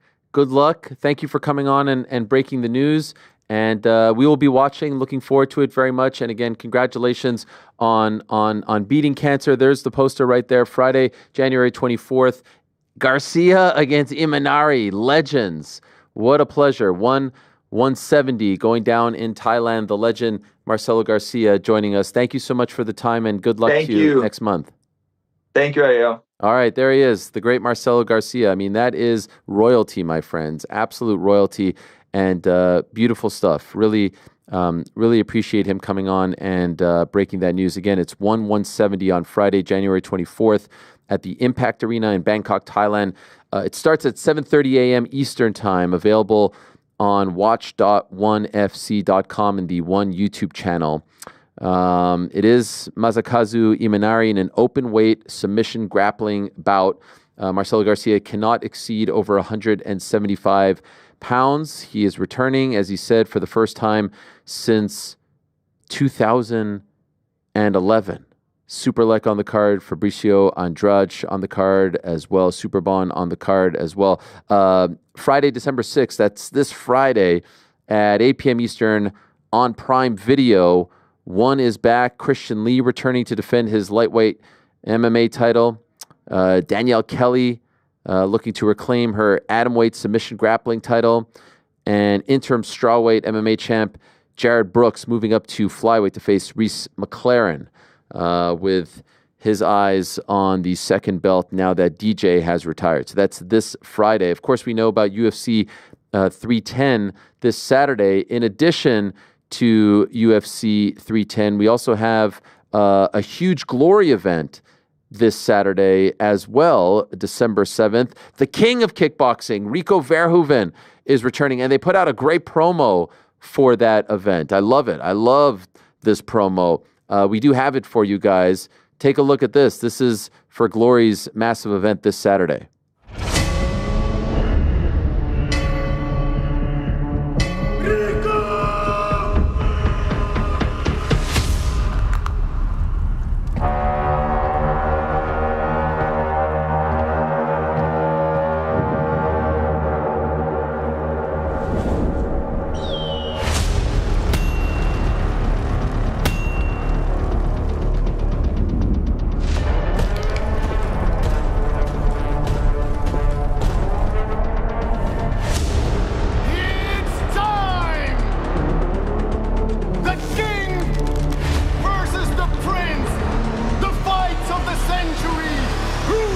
Verhoeven.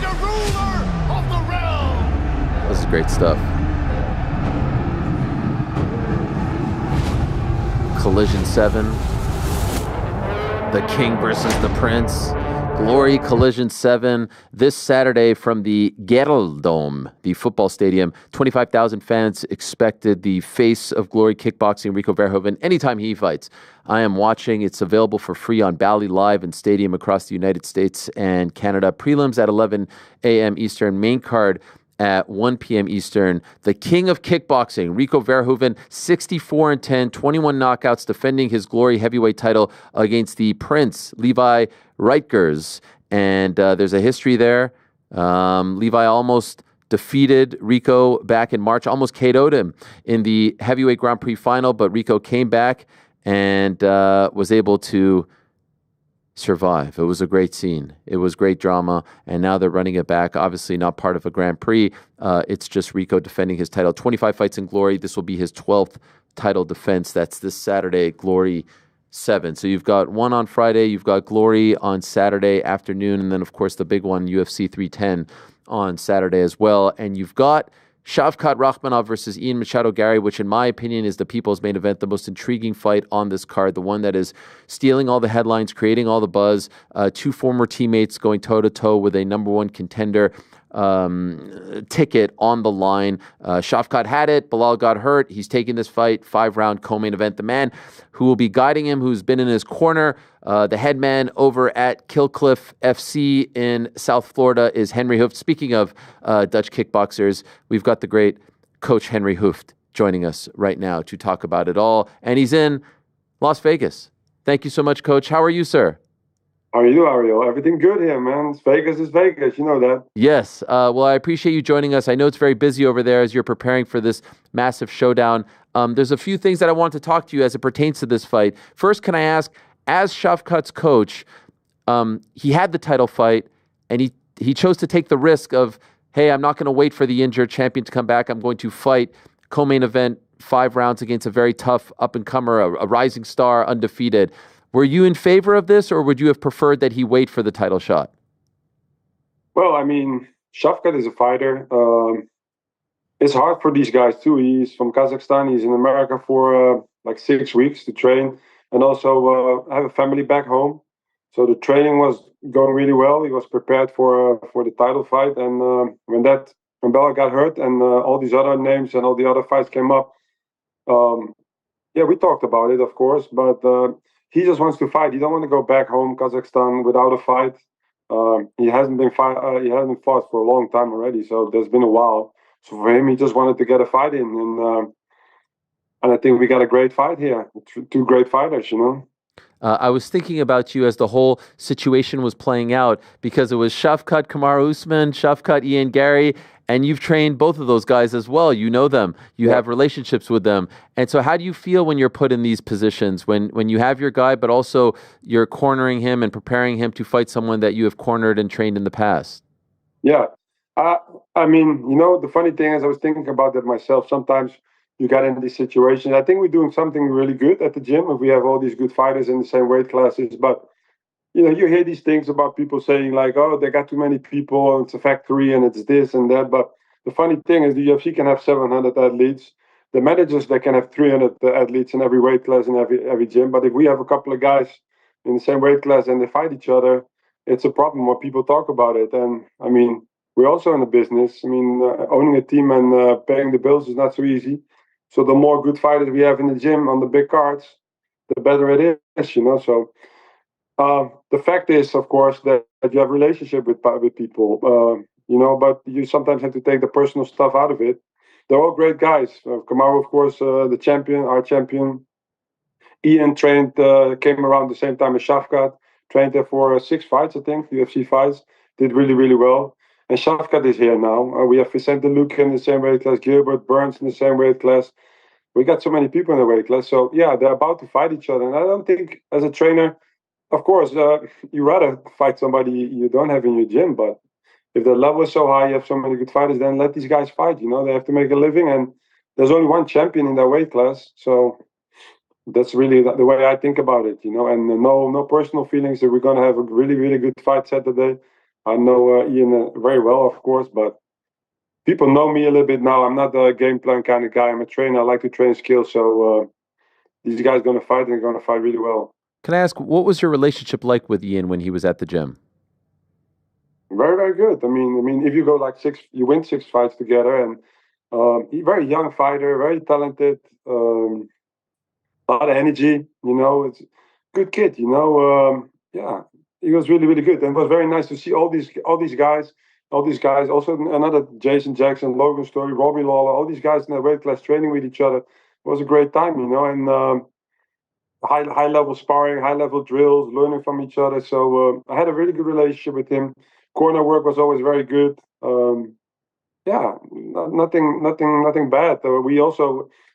We separate our ways on normal terms. You know, we both go different ways, and people probably always try to find a way why and what and never. There's not always drama when people separate. You know, some people just go their own way for their own goods, and it works for him and it works for us. You know, so there's nothing personal there. He's a really, really talented guy. I always said that he's championship material for sure. But so is Shavkat. You know, so that's the cool thing about it. Were you disappointed when he left? No, I mean, I'm not disappointed really, because of course it's nice when you have these people like Ian, Shavkat now, but also Gilbert and all these guys. As a trainer, again, like to train skills. It's nice to see how easy these guys pick things up, and also how easy, if you see them train together, how it all translate with each other. So it's nice when you have a whole group of these good fighters together. But I also understand that some people want to do more personal things on a personal level, and our business model that we created in our gym is that we want to train a lot of guys. You know, it's not always easy for a trainer to do personal stuff outside of the whole group. You know, we like to do our practices twice a day with the whole group, and of course for certain kind of fights we do something on the side. But mainly we do it like professional teams in other sports. We all train together. And Ian had a little different thoughts about that. But again, like I said, it's I feel the talent. I always want to train people that is talented like these guys. So that's what I feel. But there's no hard feelings. It's just nothing's going to stay forever. You know, we're all going to disappear one day. When that footage came out, the one that we just played of them training, how did you feel about that?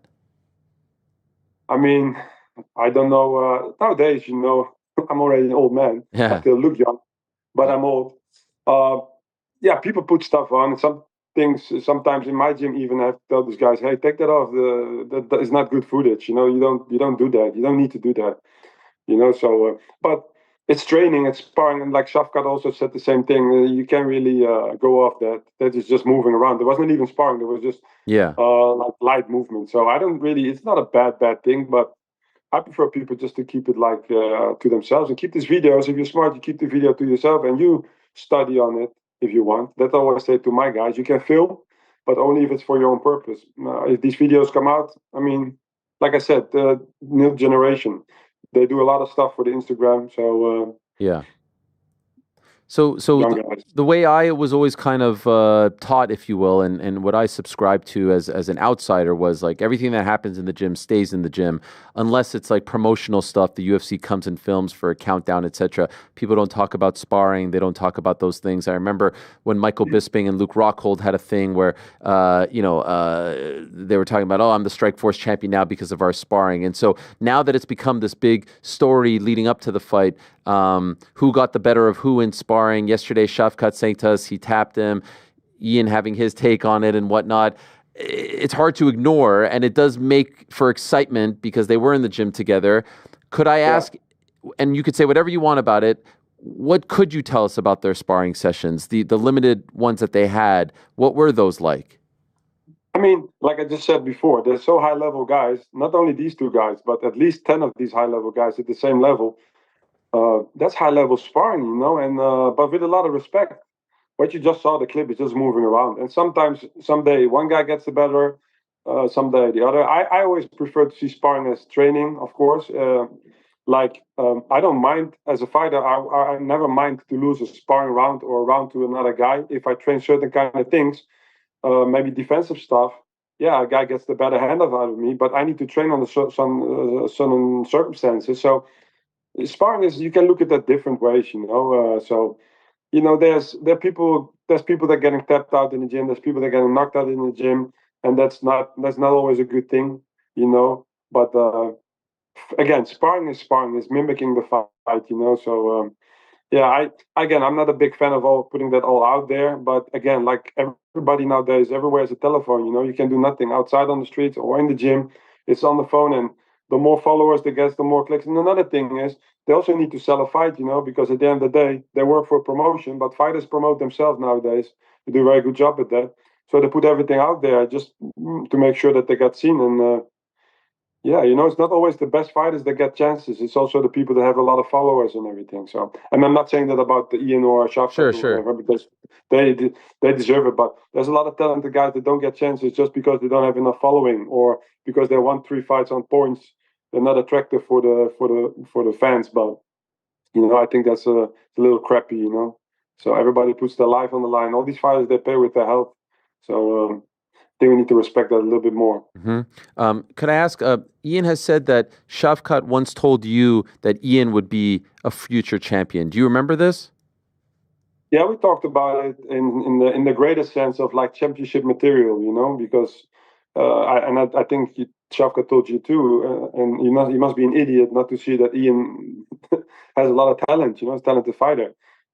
But again, in the 170 division, welterweight, and also 155, by the way, but 170, there's so many talented guys, But no, we talked about it, and he not said, okay, he's going to be champion in 2024, 2025, but for sure he has a championship material. He is a championship material, but he says I'm a step further, There was at that time, and it was again all friendly, never. Yeah. There's never really any beef between these guys. But it was nice to see that you saw these two guys looking at each other like, oh well, maybe one day. There was the same before with Gilbert and Usman and with Vicente and these guys. They see each other and they see, oh shit, we're getting close now, So they saw that, and it's only cool that these guys, again, that they take the risk to take a fight like this. Both of these guys take the fight, and I just think that's the nice thing about the MMA compared to a lot of other sports, that the best guys just going to fight each other at the end of the day, and the fans, whatever happened, whatever fans from which side,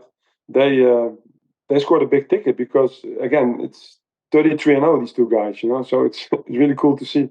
How do you envision this playing out? Well, I mean, like there's sometimes, I've been doing this for 40 years. Sometimes you get surprised, but they're very technical, It can be a very technical fight where it will be difficult to do.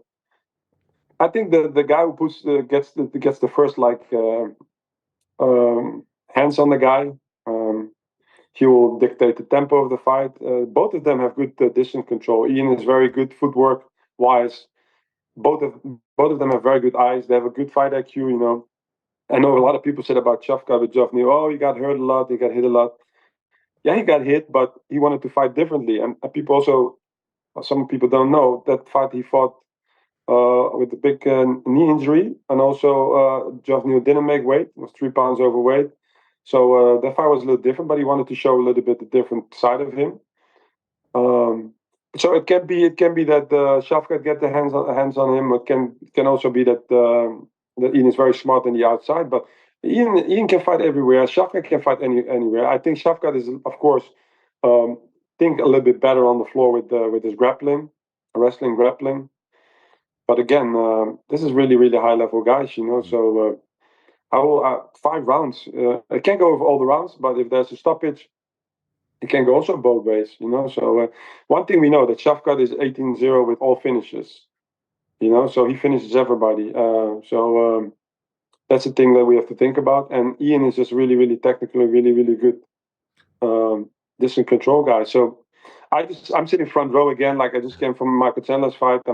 I'm just sitting there, and for me the pressure is already off because I know Shavkat train well. I know Ian will train well. I will sit there and see a high level fight, and hopefully I can help my guy win the fight, But no hard feelings to Ian and to his crew. That's normal, of course. You mentioned Michael Chandler. So many big names, so many big fights attached to your gym. Can I ask your assessment of that fight against Charles Oliveira a couple of weeks ago? Well, at least he started a little different, right? Because that's what we wanted, really, because he goes so crazy. And then The second and third round, he made a little mistake, but this time he waited a little longer. Michael's Michael, you know, he's an entertainer, you know, and you can say whatever you want to say. As a trainer, you want to see some different things sometimes. This time he did a little bit better, you know, but he's entertainer. He goes for entertainment. You cannot take that away from him, you know. The last round was a crazy ass round. But don't forget, Charles Oliveira is a really, really high level guy also, man. Former champion, good everywhere, from a good gym too. So I was just 5 rounds. It was very loud. The atmosphere was crazy there inside. And after the fight, I spoke with Anthony Kiedis from the Red Hot Chili Peppers. That was kind of cool, and he called me by my name. So that was a kind of fanboy kind of move. Yeah, he said, Henry, of course. How you doing? And I was like, what? I listened to your music because everybody wanted to go to Trump, but I went to Anthony Kiedis. I think that was very cool, you know, because I like that guy a lot. So yeah, excitement. That's Michael Chandler. You're always going to see that, and he was close again. I have heard you say, and I've heard you, you know, post this as well, that you're not a coach, you're a trainer. And I just heard you also say, like, you don't game plan. It's more about skill and whatnot. Can you tell us what is the difference? Yeah, well, first of all, when I say that, people think that that's the word coaches, that I don't like the word, or that is bad. Or and then in the Netherlands we use the word coach not so much, really. Yeah, in soccer or something, but yeah, we have a sensei or we have a trainer. I think a coach, I think a trainer is more skill based. Like coaching is more like a bigger thing, you know, like talking, game planning. Some of them make themselves very important. I was a fighter myself. I know a coach or a trainer is important in the training room as a trainer to teach you the skills. I believe that if you teach your fighters the skills, they can win in any situation against any opponent.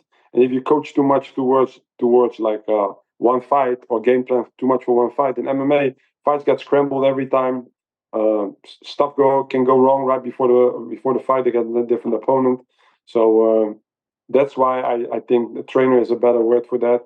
Coaching in general, you see people that are more verbally good, setting a game plan up, and then have the trainers do the work. I like to see myself as a guy that, if I could, I would just be in the gym and teaching instead of going to fights. I mean, of course, it's good to be there with the fighter. That's, of course, very important. But I just like to teach, and that's why I still do my seminars. That's why I still teach people that are not at the highest level. We have a very big group of people, Ariel. At this moment, we have 72 professional fighters or something. We have like 24, 27 UFC guys. Huh. But we have a lot of talent coming up now, and I like to train guys like that. You know, I like to be on the floor with these guys. So that's my assessment a little bit. I see the difference between a trainer and a coach, a guy that can also show the skills, not only talk about it, showed it and went through it, and know how it feels to get knocked out, and know how it feels to quit to yourself and everything. That's a guy that I call a trainer. And a coach, he can also do it from YouTube, and he can do it from all kind of other stuff, and he can get far if you have talented fighters. But a trainer, he can let people grow from scratch, you know, and that's what I like, you know. I saw not that long ago you and the great trainer, the great mind, Freddie Roach. What was that like? Yeah, that was really cool. That was really, really cool because I saw him at the MMA UFC event in Florida before, like a couple of years before. He said, when I come to LA, I want to see you at the gym. I want to spend some time with you. And he says, yeah, you do that. So I had time to go. I was seeing my other friend in California, and I hit him up and said, Freddie, I'm here, and I really want to see you. And I thought I would just come to the gym and he will be around there and everything. But it was really cool. He waited for me there. We spent hours talking about like all kind of stuff, like boxing related stuff, but also like many people don't know that I also run the gym. You know, I'm also a part owner of my team and the gym. You know, it's not only I'm coaching or teaching the fighters or be the trainer. I'm also the owner of a business. So it was really cool to listen to him, to listen to the way he talks, thinks about structuring a gym and training and professional fighters, and also the cool stories, of course, about the fighters that we all have. He trained so many champions. Well, I have not even have 10% of his champions, but we had really good champions and fighters in our gym too.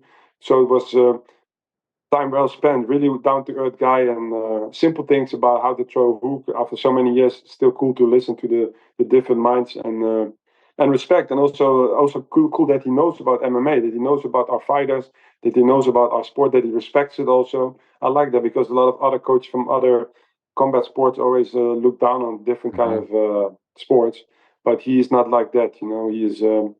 He's a really, really cool dude, and I want to spend some more time with him when I'm over there because he's a cool guy, Respect the guy too. An absolute legend, as are you, and there's a lot of great stories attached to 310. One of them is maybe we'll see the first Japanese-born UFC champion, Kai Sakura. Have you been spending some time in Japan, and are you trying to bring some Japanese fighters over to America? Yeah. I spent the last 2 years every December. This year again, I go to Japan. We have, of course, already a couple of Japanese guys in our gym. Not so long ago, we had, of course, we have Sato, who's there for a long time already, and Yusaku, who's a 170 guy. But yeah, I went also to Japan because I think some of the Japanese fighters, especially Sato, these guys, after a couple of fights, they fight so many high-level guys. I think the level of fighting in Japan is a little different than in America. I think that it's good for them to come to America to train in the rooms that we have. Also, fight the level, the local fights here in America are higher level for now than in Japan, local level. So it's good for them. And so I have a cooperation there with some of the gyms. One of the gyms is the gym of Okami, who everybody really knows, also a legend in the sport. So I have two of his fighters now in my gym, very talented young fighters. I have a heavyweight guy who's going to fight in Rising, who is a former sumo guy, young guy still. He's going to fight there. So yeah, I really I've been to Japan so many times with kickboxing, with the K1, with Peter Arch, with Ernesto. I fought there myself. I really like to do something back. I like to do my workshops with the guys there and spend time with these trainers. As I get a little older, I need to make sure that that's going to be the future for me. When I decide to go retire, or not retire, but get away from what I'm doing now in a couple of years, I want to be in Asia and spend time there because, as you know, my wife's from Thailand. She's been with me through my whole trip here, everything I do. She's always so I want to give her some time back there, and I think I have a lot of things that I can do over there in a couple of years from now, and maybe build something there and help give back for what they all give to me, because martial arts really gave me a lot of good things, and Japan there's so much talent there, but it's just the mentality is so different there. They're so polite and they're so respectful that sometimes then they need to get angry before they really get like into a fight mode, That's like a mental thing that's with Japanese people. They're so respectful that they forget that sometimes that they're in a fight, that the respect in the fight sometimes have to leave a little bit and get back after the fight. So, but great country, great people, a lot of talent, and we're going to see a lot more Japanese fighters coming in the next couple of years. I really think that. And I couldn't agree more. Adore the culture and love that you're doing that and trying to give back and to cultivate talent. You have so much, like I said, international talent in your gym. One fight that I'm very much looking forward to in January is Paul Hughes against Usman Nurmagomedov. Are you going to be working with Paul I know he spent some time with you guys as well as he prepares for that fight? Yeah, he's in the gym now. Amazing. He's going to be in total. It was probably 3-4 weeks. Paul is another amazing young talented fighter in Ireland, man. The guys, I don't know what's in the water there, but they're good fighters, all like to fight. And he is a really talented guy, also really, really humble kid, also a good teammate, So he comes a couple of times a year for a couple of weeks to train with our guys. Everybody loves him in the gym. All the guys that train with him, so respectful and hard worker, quiet guy, you don't need to hold his hands. Really, really cool guy. And and of course he has a really good coaching system back home. Last time when we were in Ireland with Jason and he was there, I met the coaches over there. They're really good people, so they're doing great work. So it's good for him to be in the gym. We learn a lot from him. He brings a lot of stuff to our fighters, and we bring a lot of knowledge that we can help him with over. And I think it will be an interesting fight because, again, the high-level guys, of course, his opponent is a big champion from a big family, and very skilled too. So that's a really, really interesting fight, because Paul is not to be underestimated. He's really, really talented. Love that fight, but of course, adore Ian Garry versus Shavkat Rakhmonov. What a fight. What a freaking fight on Saturday. Really appreciate the insight. And I know I'll let you get back to training, not coaching. I'll let you get back to training. I know it's busy over there. You also have Vicente Luque this weekend as well. We forgot that. Yeah, yes. We got Vicente fighting, and everybody knows when Vicente fight, you need to stay on the TV. Something's going to happen. So we hope for a good fight now. He's looking good. Robocop and Gilbert Burns will be in his corner, so that's very nice too. They'll be joining me there, so that's kind of cool. So yeah, we're going to have a great night Saturday and this year, really, really good with these guys. And then 2025, my friend, we keep charging. I love it. Thank you, Henry. Great to catch up with you. Really appreciate the time, and good luck to you and the team on Saturday. Thank you, my friend. Take care, yeah? All right, Bye-bye. There he is, Henri Hooft. It's great to have him on, one of the legends of the game as far as training is concerned, and love those conversations, love those personalities, love the insight.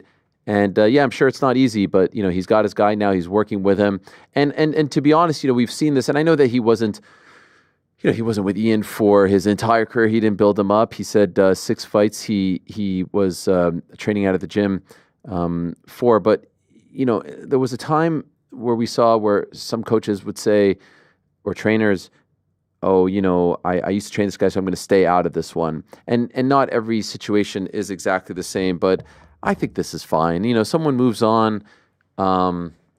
You've got your guy there. You got to help your guy prepare to be a champion. And there's a lot at stake here for Shavkat. He's taking a big risk. If only because he had the title shot, he loses this fight, he's not getting a title shot. He may get the title shot eventually down the line. This isn't the end for him. But he loses this fight, he is not fighting for the belt next. Unless it's some controversial loss and they run it back right away. He is not fighting for the belt next, most likely. I mean, I think that's only happened once where Alexander Gustafsson got knocked out by the late, great Rumble Johnson, another guy that Henry was by his side for so many years. And he ended up getting a title shot. I think it was UFC 192. But other than that, it's extremely rare for someone to lose a number one contender fight and get a title shot. So credit to Shavkat. I know he didn't want to go home without a fight. I don't blame him at all. Ultimately, this is the prize fighting business. You talk about Dakota Dacheva. Oh, why should she stay in the PFL? We get caught up on belts and all this other stuff and notoriety. Ultimately, it's about money. Get in, get paid, get out. And that's why Shavkat's taking this fight. And I think that's why Dakota stays with the PFL, and that's why people fight. In fact, yesterday at the Tank Davis Lamont Roach press conference, Tank was talked about being a unified champ and fighting this guy and fighting this WBC guy and all this stuff. And he was just like, I don't care about any of that. In fact, his vibe yesterday was fascinating because he essentially was saying, I'm done. After 2025, I'm done. Now, we hear this a lot from boxers. A lot of boxers have said, I'm going to be done, or a lot of boxers walk away and then come back. It happens all the time. This is not unique. But it's the first time that we ever heard it from Tank Davis, who is just 30, just turned 30 earlier in November 7th to be exact. And he just said, after 2025, I'm done. And also called boxing like he was tired of it and wanted a break. Had a fascinating chat with Dan Canobio, who does a tremendous job. I'm a huge fan of the Inside Boxing Live podcast. And he said essentially like, I'd like to talk to a therapist, but I don't want to do it now because I feel like I'll lose that fire inside. I thought that was fascinating. He has a history with Lamont Roach. They fought a couple of times on the amateur scene, but it's obviously not the fight that people wanted to see Tank in. They wanted to see him potentially against the Shakur Stevenson. He got very fired up when talking about Shakur and saying, like, what did he do? What has he proven to be in there with the likes of me? Arguably top 2, top 3 best boxers, or most famous boxers, I should say, in America and arguably in the world. So fascinating stuff from Gervonta. Yes, he was 4.5 hours late, and this one's 100% on me in that I asked to have him on. They said yes. My text back was, what is the actual likelihood of him coming on? Everyone said they felt good about it. I was asking the guys in the back, like, what's the line? What are we putting this at? Plus 300, plus 250. Long shot, you shoot for the moon, you land among the stars, and it appears as though, I mean, probably silly. My inclination, guys, was to just not promote it. That probably should have been the move. You gotta trust your gut. Yeah. Well, thanks for the. Well, okay. So which way do you want this? It sounds like he's not showing up. Is that the case? We're still efforting. Oh. We're not giving up. Okay. Nobody ever said we're giving up. No, we never give up. We don't give up, but. No, there's no but. We don't give up. Okay. We're all right. We're still holding out hope.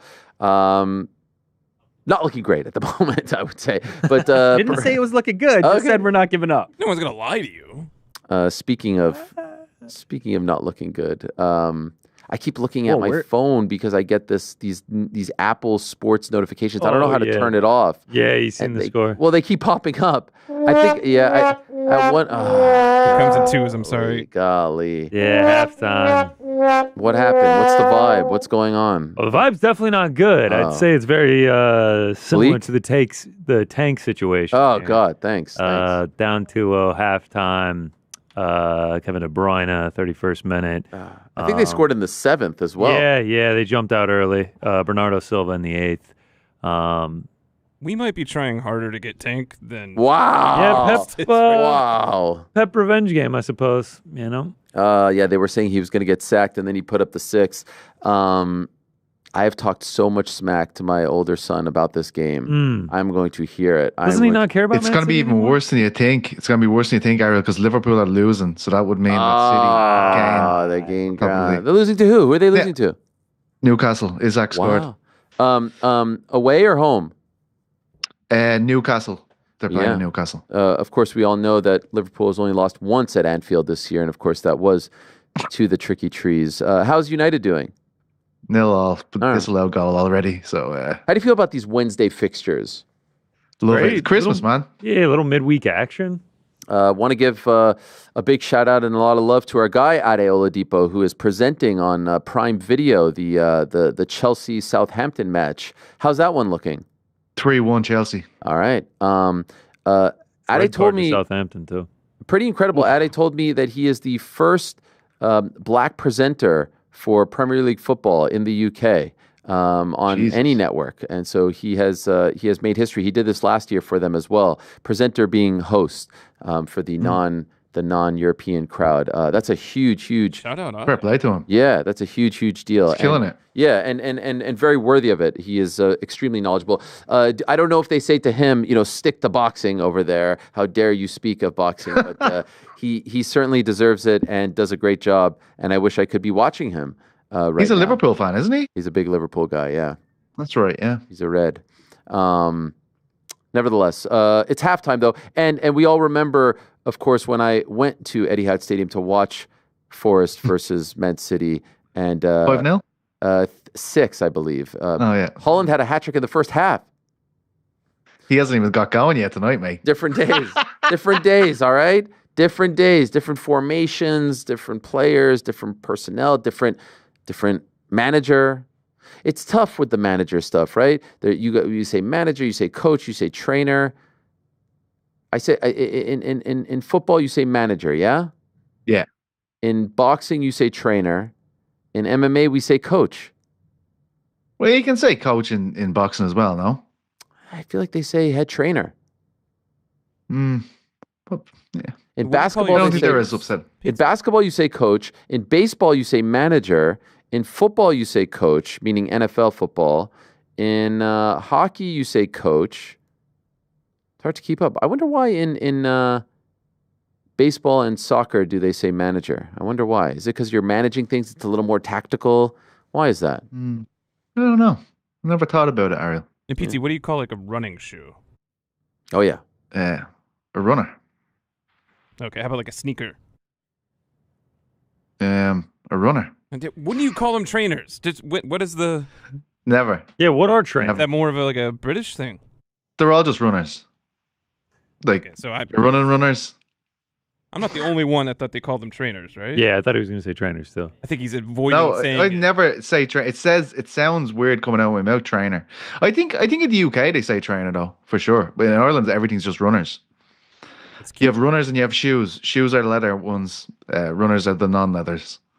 Anyway, back to the questions. I mean, that was riveting stuff right there. Thank you for that, Do Frank. you want to hear a couple of these super chats? Yeah, I would love that. And we'll stick around a little bit and see if Forrest can come back, but more importantly, if Tank Davis shows up.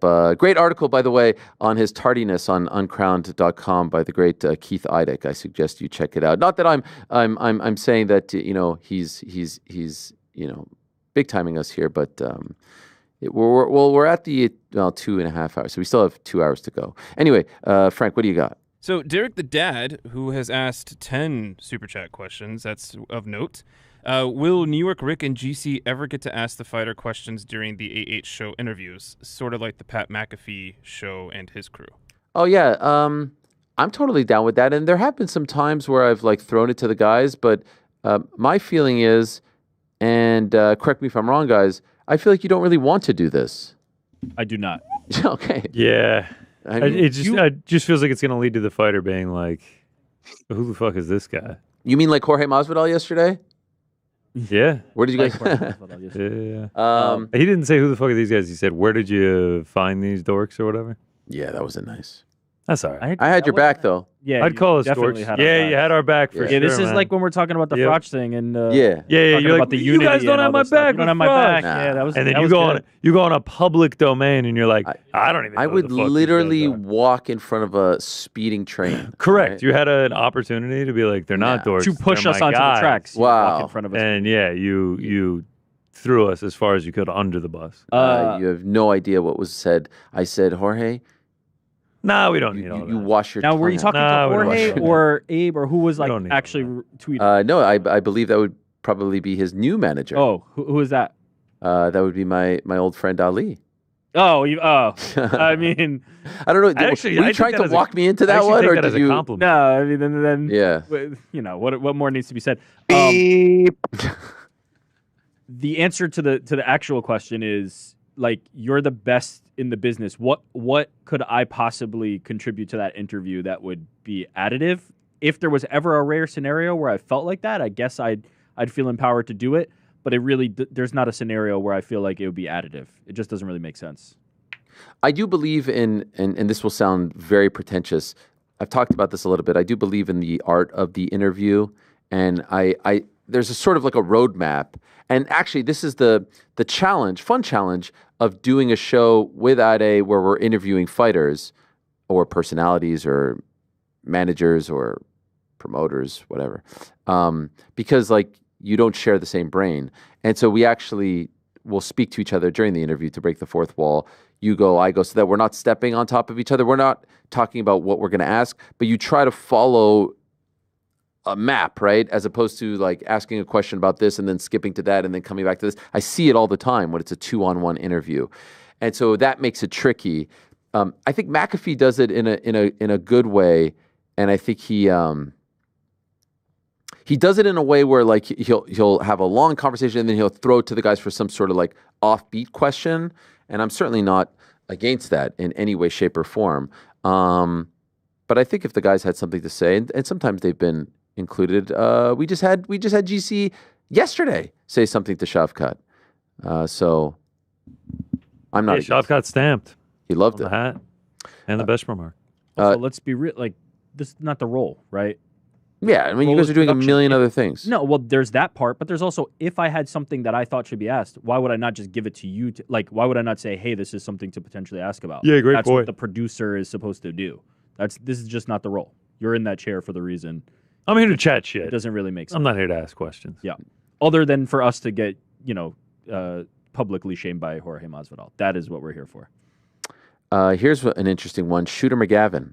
Hello, Ariel and the boys in the back. Thinking about potential matchups for the London card. Would it be crazy to book Arnold Allen versus Lerone Murphy as the co-main, or should they keep them separate to have them as many England versus the world matchups as possible?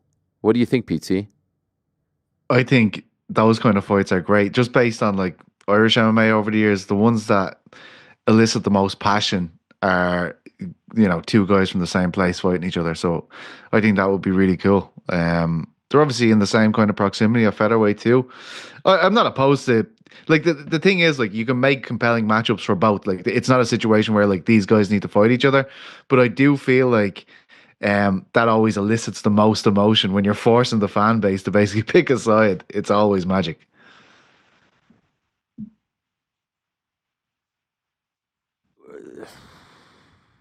Leon, main event, Arnold. I mean, there's a lot of options there. I feel like it would be a little bit too soon for that fight. Don't hate it, but I don't know. I don't feel like the English crowd would love it. Agreed? We'll have to wait and see. I mean, book it and let's see how they react. Oh, okay. Wow, geez. P.S. GC, great shout with the Brooklyn Ren pick yesterday, my brother, he says. I appreciate that. How about that? Ball knower out here. Yeah. Yeah. Guy knows ball, I know ball. We get Civil Rhyme. Ariel, any insight into the UFC's deal with TNT Sports here in the UK? Does it expire anytime soon? And do you think we could see the move to another platform in the future? They just re-signed it like a year or so ago. TNT is about to lose WWE in a month. WWE is going to Netflix, so it'll be interesting to see if they pick up AEW because it's part of Warner Brothers Discovery, but they're not losing UFC anytime soon. That is for certain. I think it's like 2 more years, maybe 3. Edwin, what's up, Ariel and Co.? This question is more for Frank. Anyway, can we get Brian Battles' I Love It from his iconic post-fight interview on the sideboard? I love that one. I love it. I love it. Ask and you shall receive. Have we reached our max with We hit those? the max. So what do we do? Well, I just have to get craftier. Okay. All right. Well, please get crafty. FTMMA. Ariel, it's a cold winter afternoon in New York. Yes, it is. You've just completed another enthralling episode of the Ariel Helwani Show, and you're making the drive home. What is the choice of audio content coming out of the car's speakers? Is it music, podcasts, or do you just sit in silence contemplating all of the minor mistakes that happened on the show and how you can inevitably blame them on Frank? And, of course, same question to the team. Wow. That is a great, great question. Quick call home. How was school? How's everything? Maybe a call to Jerry. We like to recap things. Jerry, my agent. Perhaps if someone called me during the show or before the show and I didn't get to it, I'll get that call out of the way as well. But as it pertains to podcasts these days, what are we listening to these days? Currently, right now, I'm listening to The Athletic FC, as you can see right over there. Wow. A great chat with David Ornstein, the insider, if you will, about how he breaks news and all that stuff. Talk about knowing ball. Hey, PT? He knows ball. Were you impressed with that one? Fantastic. I'm more of a second captain's man, though, truth be told. Okay. You get your Spotify Wrapped? Because Rick put Oh, up it's right some here. absolutely insane numbers I on the put up some podcast crazy game. numbers on Should- podcasts. Should I open it up right now? Yeah, sure. With Go you ahead. guys right here. Your 2024 Wrapped is here. Find out Drake. what Skip- ruled you're skip- listening this year. Skip the music. I don't care about the music. Let me hear the podcast. Okay, so I'm curious about the music. Can I be honest? I'm an Apple Music guy, believe it or not. Me Even too. though I worked for Spotify Right for there 3 years. Yeah, we're Apple Music. Oh, I- so your music, but But is my your k- podcast on Spotify? Podcast or Spotify. Okay, all right. Let's hear Spotify it. is the absolute best podcast player. Me Okay, versus- life moves fast. This is really cool. Luckily, we took some notes. Nice. Wow, I'm getting a little nostalgic. Look at this. You listened for 10,296 minutes this year. Wow. That puts you in the top 32% of listeners worldwide. Wait, how many? 10,000. 930. Your biggest listening day was 10,000? May 6th with 168 minutes. Where do you find the time? It says. You played 231 songs this year. Those are 100% my kids. For some reason, they think that Spotify is way cooler. And one song again and again and again. And your top song was Doja by Central C. Oh, so this is the music part. She don't listen to... No, what is it? UK rap. Yeah, this is the music. How many minutes did you spend listening to podcasts, Rick? You streamed it Easy. 43 times. 10,000 is like the rookiest shit I've ever heard. Oh, wow. My I number, got 33,000 on podcast listens this year. PT, I've got 113,000. Wow. What Explains why you're not We did the math. Hey, you've got an issue there, man. An issue. That's 78 days of the year. That's like That is fucking 1,883 hours and 78 days. That's if we're insane. You need doing to conversion. talk That's like to someone 20% about that, of the man. year you spent listening to podcasts. And you work on a podcast. I was going That to say, is and he, to does, work he, right now. he doesn't even listen to this podcast out of work. So add in another 4 hours, 3 times a week. You do the math What on podcast that. are you listening to? It's funny you ask. I did a Spotify Wrapped. I actually know which podcast. I mean, I'm literally in the middle of my Spotify rap. That yeah, I'm you're putting up numbers way more 10K. exciting. You're not. Numbers are We way were more this combo's exciting. over. Ariel, This we're combo's over. very curious about the podcast, and then you're like, I listen to Central C. I'm going in the 10,000 times. I'm going in the order here. All right. Get to the podcast. No. But actually, I'm Fucking actually flex. fascinating. I'm fascinated by this. 100,000 seems absurd. 113,000. Also- So he's 103,000 more than you. Okay, but here's the thing. Are you doing like the 2x thing? I don't ever change the speed. Never. I feel like you used to be that guy. Not ever once. You're tried listening it, to tried normal it speed. one time and said this will never happen again. All right, Yeah, let's I hear don't it. do Let's that hear guy, it. no. It's gonna be some like Top 5? yeah, it's gonna be some like movie shit, some comedy Wow. shit. Wait, what's wrong with movies? The Big Picture. There it Number is. 1, a movie podcast from The Ringer. Legit, never heard of it. Number 2, yeah, you wouldn't have. It's like Come on, man, Jesus. hardcore movie shit. All right, Number 2, BS, Bill Simmons podcast. heard of it. Number 3, Comedy Bang Bang, an improv comedy podcast. Oh, nice. Absolutely incredible. Number 4, The Ringerverse. That's The Ringer's like pop culture, nerd culture. Yep. And number Chuck 5, Mendenhall, Rewatchables, veteran. another Ringer movie. So like Big I'm Ringer brand. fan Wow. over here. Earlier you Big told me Ringer 4 out of fan. 5. 4 out of 5. You mentioned the last podcast on the left. Did that not make the list anymore? Or No, that was not mine. oh, okay. Bro, you should have come with me to the Ringer when I was there for 3 years. I wish. You're such a big fan. Would have been a nice little collaboration there. Anyway, back to my list. Yeah, let's hear your top list. songs: Doja, Sicko Mode, Goosebumps, Run It Up, and IDGAF. Goosebumps with Travis Scott. The lads are into, is it? Okay, here. Wait, you spent 5,542 minutes listening to podcasts this year. That's it? How did I go down? Rookie. That's Not even pathetic. like you should be ashamed. Your of top yourself. podcast That's topic like an was episode sports. of your show. I text this guy Ariel about podcasts all the time, thinking that we're this is kinship. Like he's listening to podcasts. This guy listens to 3 seconds and then turns it off. Yeah. Who He always- doesn't what have is time to call his best friend for Fugazi. 5 minutes. You think he has Fugazi time to listen to a podcast listener. podcast?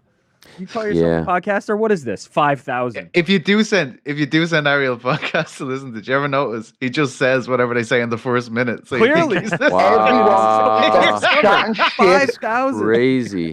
This is You crazy. do that, Ariel. You know you do. I'm 20x. I'm 20x. Exactly what it says in the title. All right, well, here it is. Top 5. Number 1, Bill Simmons podcast. Number 2, The Ringer MMA Show. Shout out. And big Ringer fans over here. I mean, it was my Let's see if there's some applications. literally my show.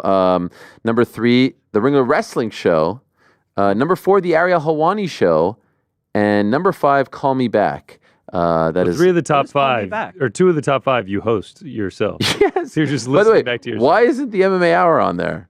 That's weird. Sounds like you didn't put the What a hours fan. in. What is Call Me Back? Call Me Back is a It's only political, is a more of a okay. political I podcast. wonder. I don't know it. Yeah. I thought you used to listen to Men in Coats, right? Or what was it called? PT33. I'm impressed. Men in Blazers. You're doing some work. You're doing. Yeah, I thought Yeah, it now was it's coming out. He Jordan says he's numbers the there biggest until I Men in heard Blazers yours, man. fan. That's He's not gonna crazy. Make his top 5. I'm ashamed of myself after hearing Rick's. By the way, can I tell you the God's honest truth? I have noticed, and I don't know when I got it. I don't know if it was last year or 2 years ago. But ever since I got YouTube Premium, I've noticed that I choose to just listen to it on YouTube. That makes sense. So yeah, whatever that breakdown is, I bet like there are times where I'm like, oh, this is up. I don't know why. I don't know if it's less clunky. Wait, so you don't watch the visual, but No, I you're just put it in my listening to pocket. Yeah, but you Oh, can that's like interesting. you can with YouTube Premium, you can like go and do other things. You know, What do you mean? Oh, I you feel can like minimize. You relate to our fans more now. YouTube Premium, shout out. I'm just saying. Yeah, shout out to YouTube. This is not taking it into account. There's so I much. still haven't got intel. YouTube Premium. Oh, you're missing out. Behind the times. Every time an ad comes on, I hear telling me it, like, Spotify's Jesus not in my counting head YouTube's going, number? "What are you doing? You're living in the Stone Age." I'm like, "I know I No, am." it's worth it. It's so worth it. Yeah. It's actually, yeah, it's nearly a necessity at this point, the way the ads are. The downloading is the big feature. Ah, horrible news. what? 3-0, 3-0, Jeremy Doku. By the way, how am I updating you guys? You guys were supposed to be updating me. Ah, there it is. Are Thanks. you watching Appreciate it live? that. No, the Watch app it on is, YouTube. for some reason I get this Apple thing now, Oh, which is yeah. and Your- it's like you see this? Your notifications are ahead of ours. Oh, our Liverpool live draw. stream. Liverpool got one back. Liverpool got one back. So anyway, we do have some more super chatters to get to. Oh, Yeah. Okay. So James Fallon Cote, I hope I'm pronouncing that correctly. Ariel, I'm dying for an update on your wife's composting saga. Oh. It seemed like it was a fairly aimless process at the start, and I'd love to see if it has evolved. Love from the Pacific Northwest. Message me for tips. Oh wow. Paid That's on brand. $22.22 for that. They really $22? Legend. I'm gonna take a guess and say that they're just like an avid composter and really wants to help. JFC. By the way, that $22 can help us get a proper composting bin. The city just gives those to you if you ask. Right? Had no idea, and neither did she apparently. We are growing tomatoes back there. During the pandemic, we bought this like little thing where you can put sand, and this was like early days of the pandemic. Like no one was on the street, and we went to a hardware shop, and we went in back, and we got these massive bags of sand. Like these are the heaviest freaking bags, and then we made this little sand pit for my kids, who at the time were, 8, 6, and 4. That sand pit in the backyard has now turned into the compost area. and now we're like growing tomatoes and stuff out of there. And she's like, look at these tomatoes. I'm like, this is coming out of the sand pit? Like, I'm so sorry. It's visual in my head. It's just, yeah. Hey, kids, check this out. It's a scene. It's a scene, all right. So it's exposed to the outside, right? It's not encased in anything. Like there's a small enclosure, but I don't know what like you guys built like a greenhouse around your kids' I would love to sand build pit. I would love to build a greenhouse. I don't know, like our backyard and lawn has become almost like the Starbucks for deer, and they all just hang out there. It's like there's 8 of them and they're just eating everything, and it's very annoying. Pictures or didn't happen? I could take some photos. There was also a fox back there. There was, of course, we all remember the incident with the groundhog who was playing possum, as you may recall, and then scurried off. So there's all kinds of things happening where we live, but it's pretty exciting though. Yeah. I appreciate it. Matt Borgeson writes, "Hey Ariel, do you plan to have everyone from the February 22nd card on before the date? And will there be fights? Will there be for the fights in Saudi, including December 21st? Hopefully on the Ariel Helwani show, we can have a lot of those guys on. I think there was some talk of having Virgil Ortiz in the future. We got to have my guy, my big oos, my man, Joseph Parker. I'm his wise man, by the way. He has anointed me as his wise man. The Paul Heyman to This his is confirmed. Reigns. Oh, 100%. It's I love 1,000%. that. I love I'm that. all in on Big Joseph, and I love Daniel Dubois. I mean, I was the one who was backing Daniel Dubois when the entire country turned their backs on him and called him a quitter when he broke his orbital against Joe Joyce. I was watching that fight. It was at some hall, not York Hall, but another one, name escaping me, on BT Sport in November of 2020. I mean, would I be able to rifle off these little nuggets if I wasn't such a big boxing guy? Probably not. But I love Joseph Parker. I love his story. I love what he has done as of late, and I love that he's getting this opportunity. So, yes, the answer is yes. We will get a lot of those guys on, including maybe Big Turkey once again. Anything else? Sleeto would love to know where to order the Dubai chocolate. Oh, I got that from a place called Nuts Factory. Nuts Factory. Shout out to Sleeto, legend. Scale of 1 to 10, what are you giving it? A 10, actually. It is actually incredible. In addition to that, they also had s'mores. So I gave you guys the original. S'mores Dubai chocolate. S'mores Dubai chocolate. Wow. I was skeptical. You gonna bring it tomorrow? Finished it. Can buy more, obviously. Skeptical, but pretty good. Not as good as the original. We also got peanut butter and jelly. Solid. Not as good as the original? I would go original s'mores, peanut butter and jelly, and they had birthday cake, which I just said, nah. I do have to say, I don't fucks with that. When you bring treats, they've always been 10 out of 10. Like, you've talked about this on the show. You're like, I like to bring treats, but you did the wine gummies. You did the wine gummies were good. Now the Dubai chocolate, bagels, the other, damn. Are you trying to say that, like, I'm just missing out on a lot. I know. Yeah. Frankie. I'm just... The glazing's real. It's getting close to the holidays. Stop the glaze. Stop the glaze, as the kids would say. Beep. Anything else? Yeah. So, Cloudus Lawn, their first super chat. When the refs step in between a downed and standing opponent instead of letting the fighters catch each other coming up, is there a rule about that? Wait, let me read it again. Cloudis lawn. Cloudy's Cloudy's lawn. Is there a rule about that? When the ref steps in between a down. So when one fighter's on the ground and let's say somebody's standing there just like kicking their legs and doing things like that, that's what he's referring to. Because what you'll often see is the referee goes in and welcome. Whoa. Wow. Frank. Where did that where did that come from? No context either. Was that just like raining. is it a weather update? What I was happened? frantically typing yes, and I hit the soundboard. The Cloudy's lawn got him thinking of rain. Yeah, Cloudy's lawn. And you see the referee step in and then stop the fighter from kicking their legs and then moving to the side. I actually don't know per the rule book because I haven't really like dove into it in that capacity. I have to imagine that there's some kind of thing that when the referee is trying to change the plane of the action, right? Because now the action is happening on the ground and he's standing that other fighter up. That's when you're not allowed to strike them in that time that the referee is intervening. If the referee is not intervening, then they could. If that fighter was trying to stand up while the referee was not intervening, I imagine that other fighter could take a free shot at them if they wanted. But oftentimes what you'll see is because the action has either stalled out or they're feeling like this is not an engaging combat scenario, the referee is in the middle there, and that's why you can't do the strike. I don't think it has to do with necessarily like them not wanting fighters to get struck in certain positions. I think it's just the referee is now here trying to change where this fight is happening from the ground and moving them back to their feet. So I think it's more about the referee stepping in than it is about the position of the action. PT, back me up. That makes sense, right? Yeah.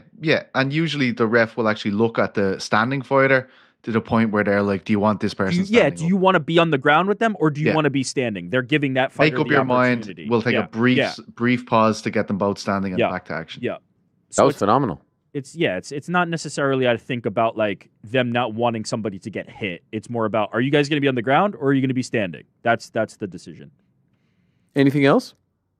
Just one more here we nailed from Dave. When we get an Ant Evans interview on the show, wow, that's what the people really want. That is 1,000% from Ant's Ant Evans. burner account Yes. asks when is Good to know. I want to know how he came up with the name Dave Sandine. Yeah. He also needs to respond to the various steroid allegations that have been levied at him. Wow. For Ant Evans. Wow. That have been levied at Ant? Yeah, I mean, he's a big dude. Actually, I don't know if there is any allegations. Wow. I think he openly No, it's admits to using just it. open. Yeah, You're the one that's levying the steroid allegations, and I think he was just like, yeah, I'm on steroids. Ant did just say that there is no relation between the two.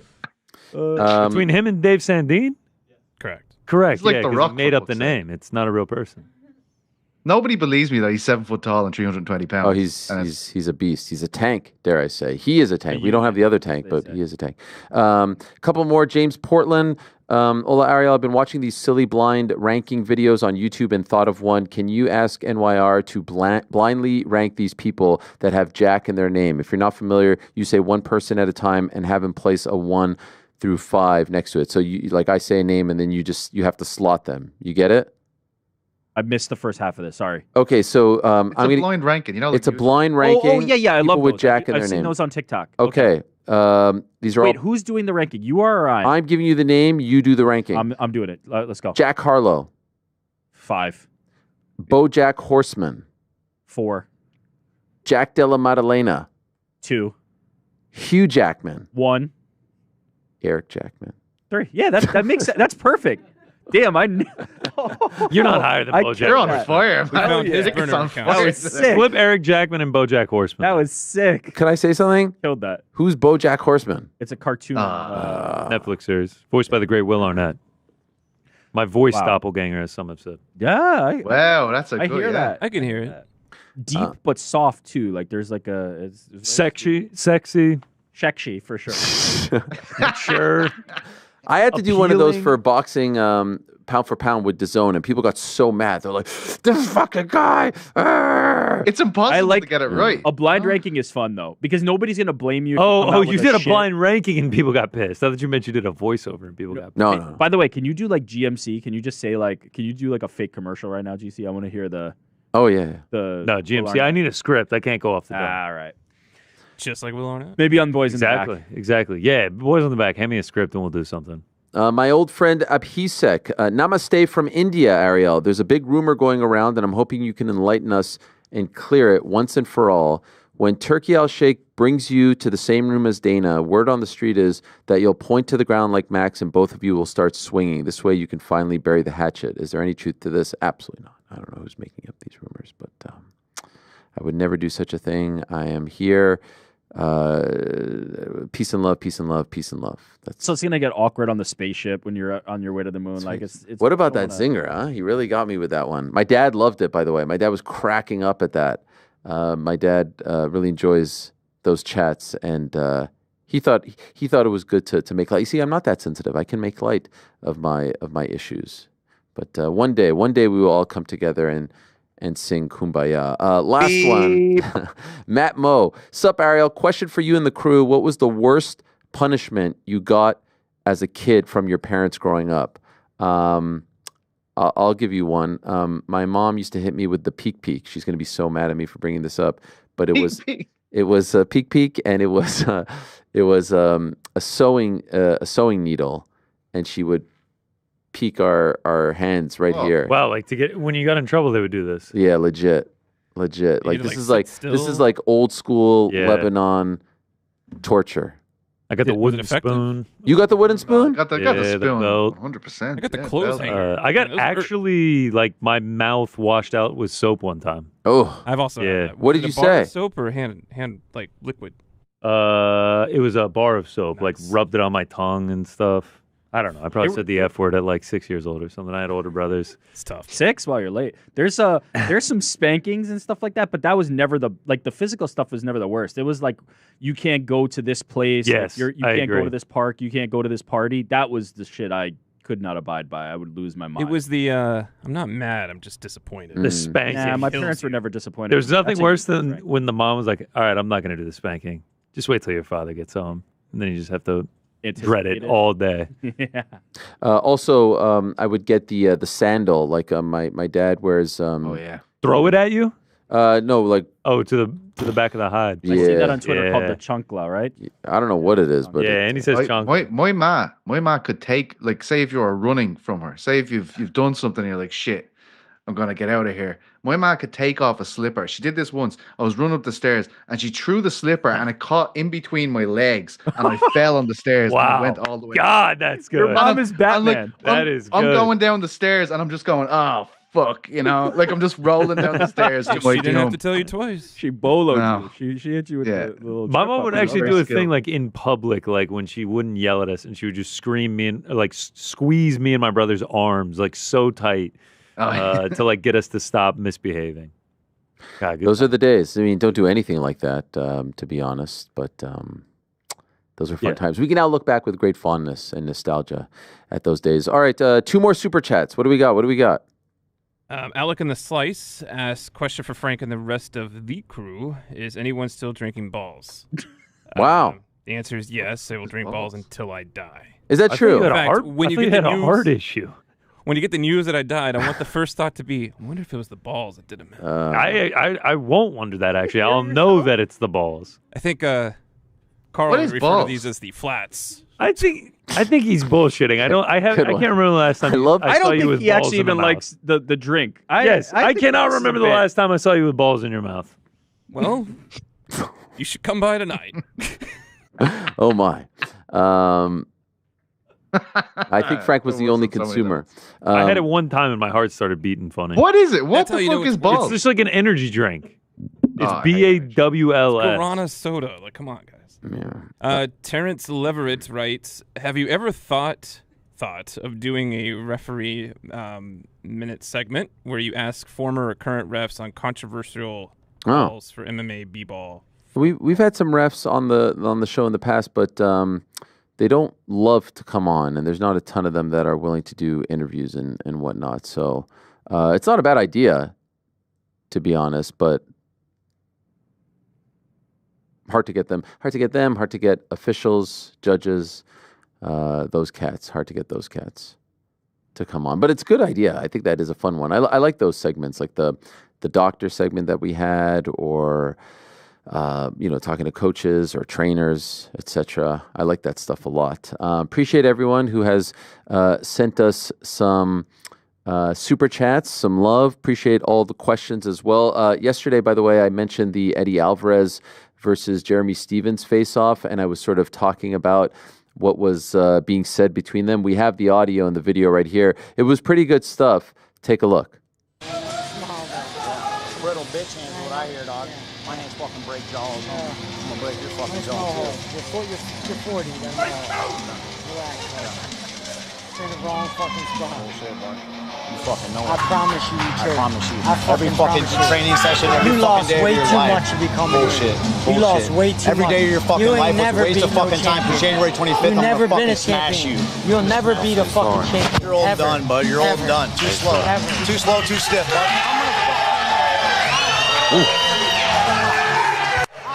I love that.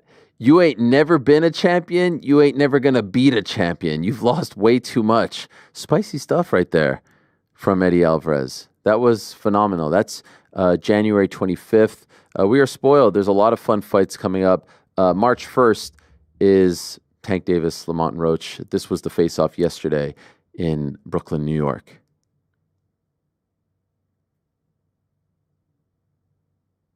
I was going to say, just like Tank, we don't have any face-off. But Tank showing up like a lone wolf up there.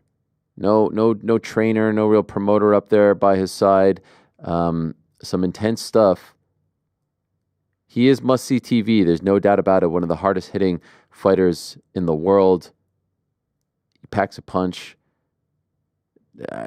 Reminiscent in some ways of Tyson, in that he typically is the shorter fighter and yet starches everyone for the most part who he fights. I enjoy watching him fight very much, and looking forward to that. And hey, the good news is that fight is on March the 1st, so there's still some time to get a chat in with Mr. Tank Davis. I feel like we've crossed it all off, yeah? We talked about Glory. We talked about one. A reminder that there's a great boxing main event on DAZN this Saturday as well. If you're looking to double screen it, Liam Paro defending his super lightweight title, the one that he won in a pretty big shocker against Sabriel Matias just a few months ago in Puerto Rico. He is Australian, but he's back in Puerto Rico. And he will be defending his title in a fight against Richardson Hitchens. These two have been going back and forth. There's a great face-off on the Matchroom Boxing YouTube channel between the two of them. Very entertaining stuff, and they had a very entertaining face-off earlier today as well. 310, of course, in Las Vegas, going down this Saturday. I will be in Las Vegas. Whoop, look at that go. As of tomorrow, God willing, and the boys in the back take over as of tomorrow as well. Thursdays is their day. Anything to plug? Anything we should look out for as far as tomorrow's episode? Ooh, there's something right there. 310 deep dive. Yeah. Kazakh food fight feasts. Ooh, can't wait for that. Pound for pound rankings. Best headwear in MMA history. So related to the head. I love that. I absolutely love that. And then it's The Crack live on Friday here on the YouTube channel. Anything to plug, PT? No, it's a secret. Okay, perfect. But it is live. Yeah, it's live. We don't do this tape edited shit. I forgot to do the newspaper thing that you asked me. Oh, yeah, please. Newspaper and clock. I think they believe us, though. I think they do finally believe us. Yeah, wouldn't be so sure of that. I do want to say, I see a lot of the Spotify rap stuff. What really impresses me is when I see the Ariel Helwani Show on there. We're less than 2 months old, and that's pretty damn impressive. So thank you very much to everyone sending those. It really does warm my heart, and it's pretty damn amazing to see, the support and the people backing what we're doing here. And I know it's more days and more content, but I think we're finding a groove, and there's a little something for everyone. And you're getting jiu-jitsu interviews, and you're getting boxing interviews, and you're getting pro wrestling interviews, and you're getting MMA interviews, and you're getting a little bit of this and a little bit of that, and you're getting great bands every weekday at 1 p.m. Now, Eastern, that is. This weekend, you'll also get Watch Party on Saturday for 310 beginning at 9:45 p.m. Eastern time, and then a post-fight wrap-up following the conclusion of UFC 310? Will it be the first Japanese-born champion in UFC history? The great Kaya Sakura, who was kind of, I'm seeing trolling Pantoja at his media day today. He's a chill guy, but he looks to be Vibes king. A bit of an instigator as well, which we do appreciate. Or will it be Pantoja reigning supreme? And will it be the pride of Era, Ian Machado Garry, getting the biggest win by far of his career against the undefeated Shavkat Rakhmonov? Will it be Shavkat punching that ticket once again to a number one contender fight? And in addition to that, all the great fights on the card: Ciryl Gane, Aljamain Sterling, the return of Kron Gracie, Chris Weidman, Clay Guida, Brian Battle, on and on it goes. All right, we're out of time. Thank you very much to all of you.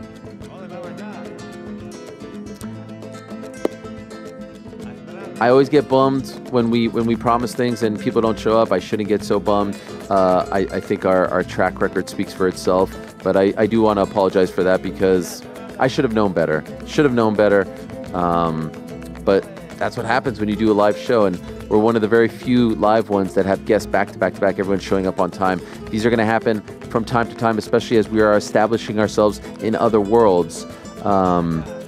You swing, you connect, you swing, you miss, you dust yourself off, you come right back and fight again, Frank. That's what you do. That's what a real fighter does. Sort of like Forrest. They're gonna come back. There's 11 minutes left, and they're gonna score 3 goals and beat Man City. That's what I'm feeling. Did you happen to see the Buffalo Sabres lose after they had a 4-point lead? 4-point lead in hockey? There's no such thing. 4-goal lead.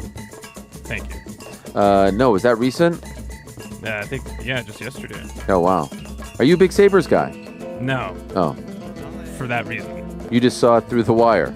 Yeah, I just thought it was an interesting, can you imagine being down for... Yeah, that's insane. That reminds me of, I think it was Bournemouth and Everton a few months back. I mean, the football knowledge runs deep. We're very versatile here. We can talk about a lot of things. Alas, I digress. Thank you very much to our guest, Marcelo Garcia, the great Henri Hooft, Wade Plemons. Thanks to all of you. Thanks to all that. Back on Thursday, same time, place. Peace.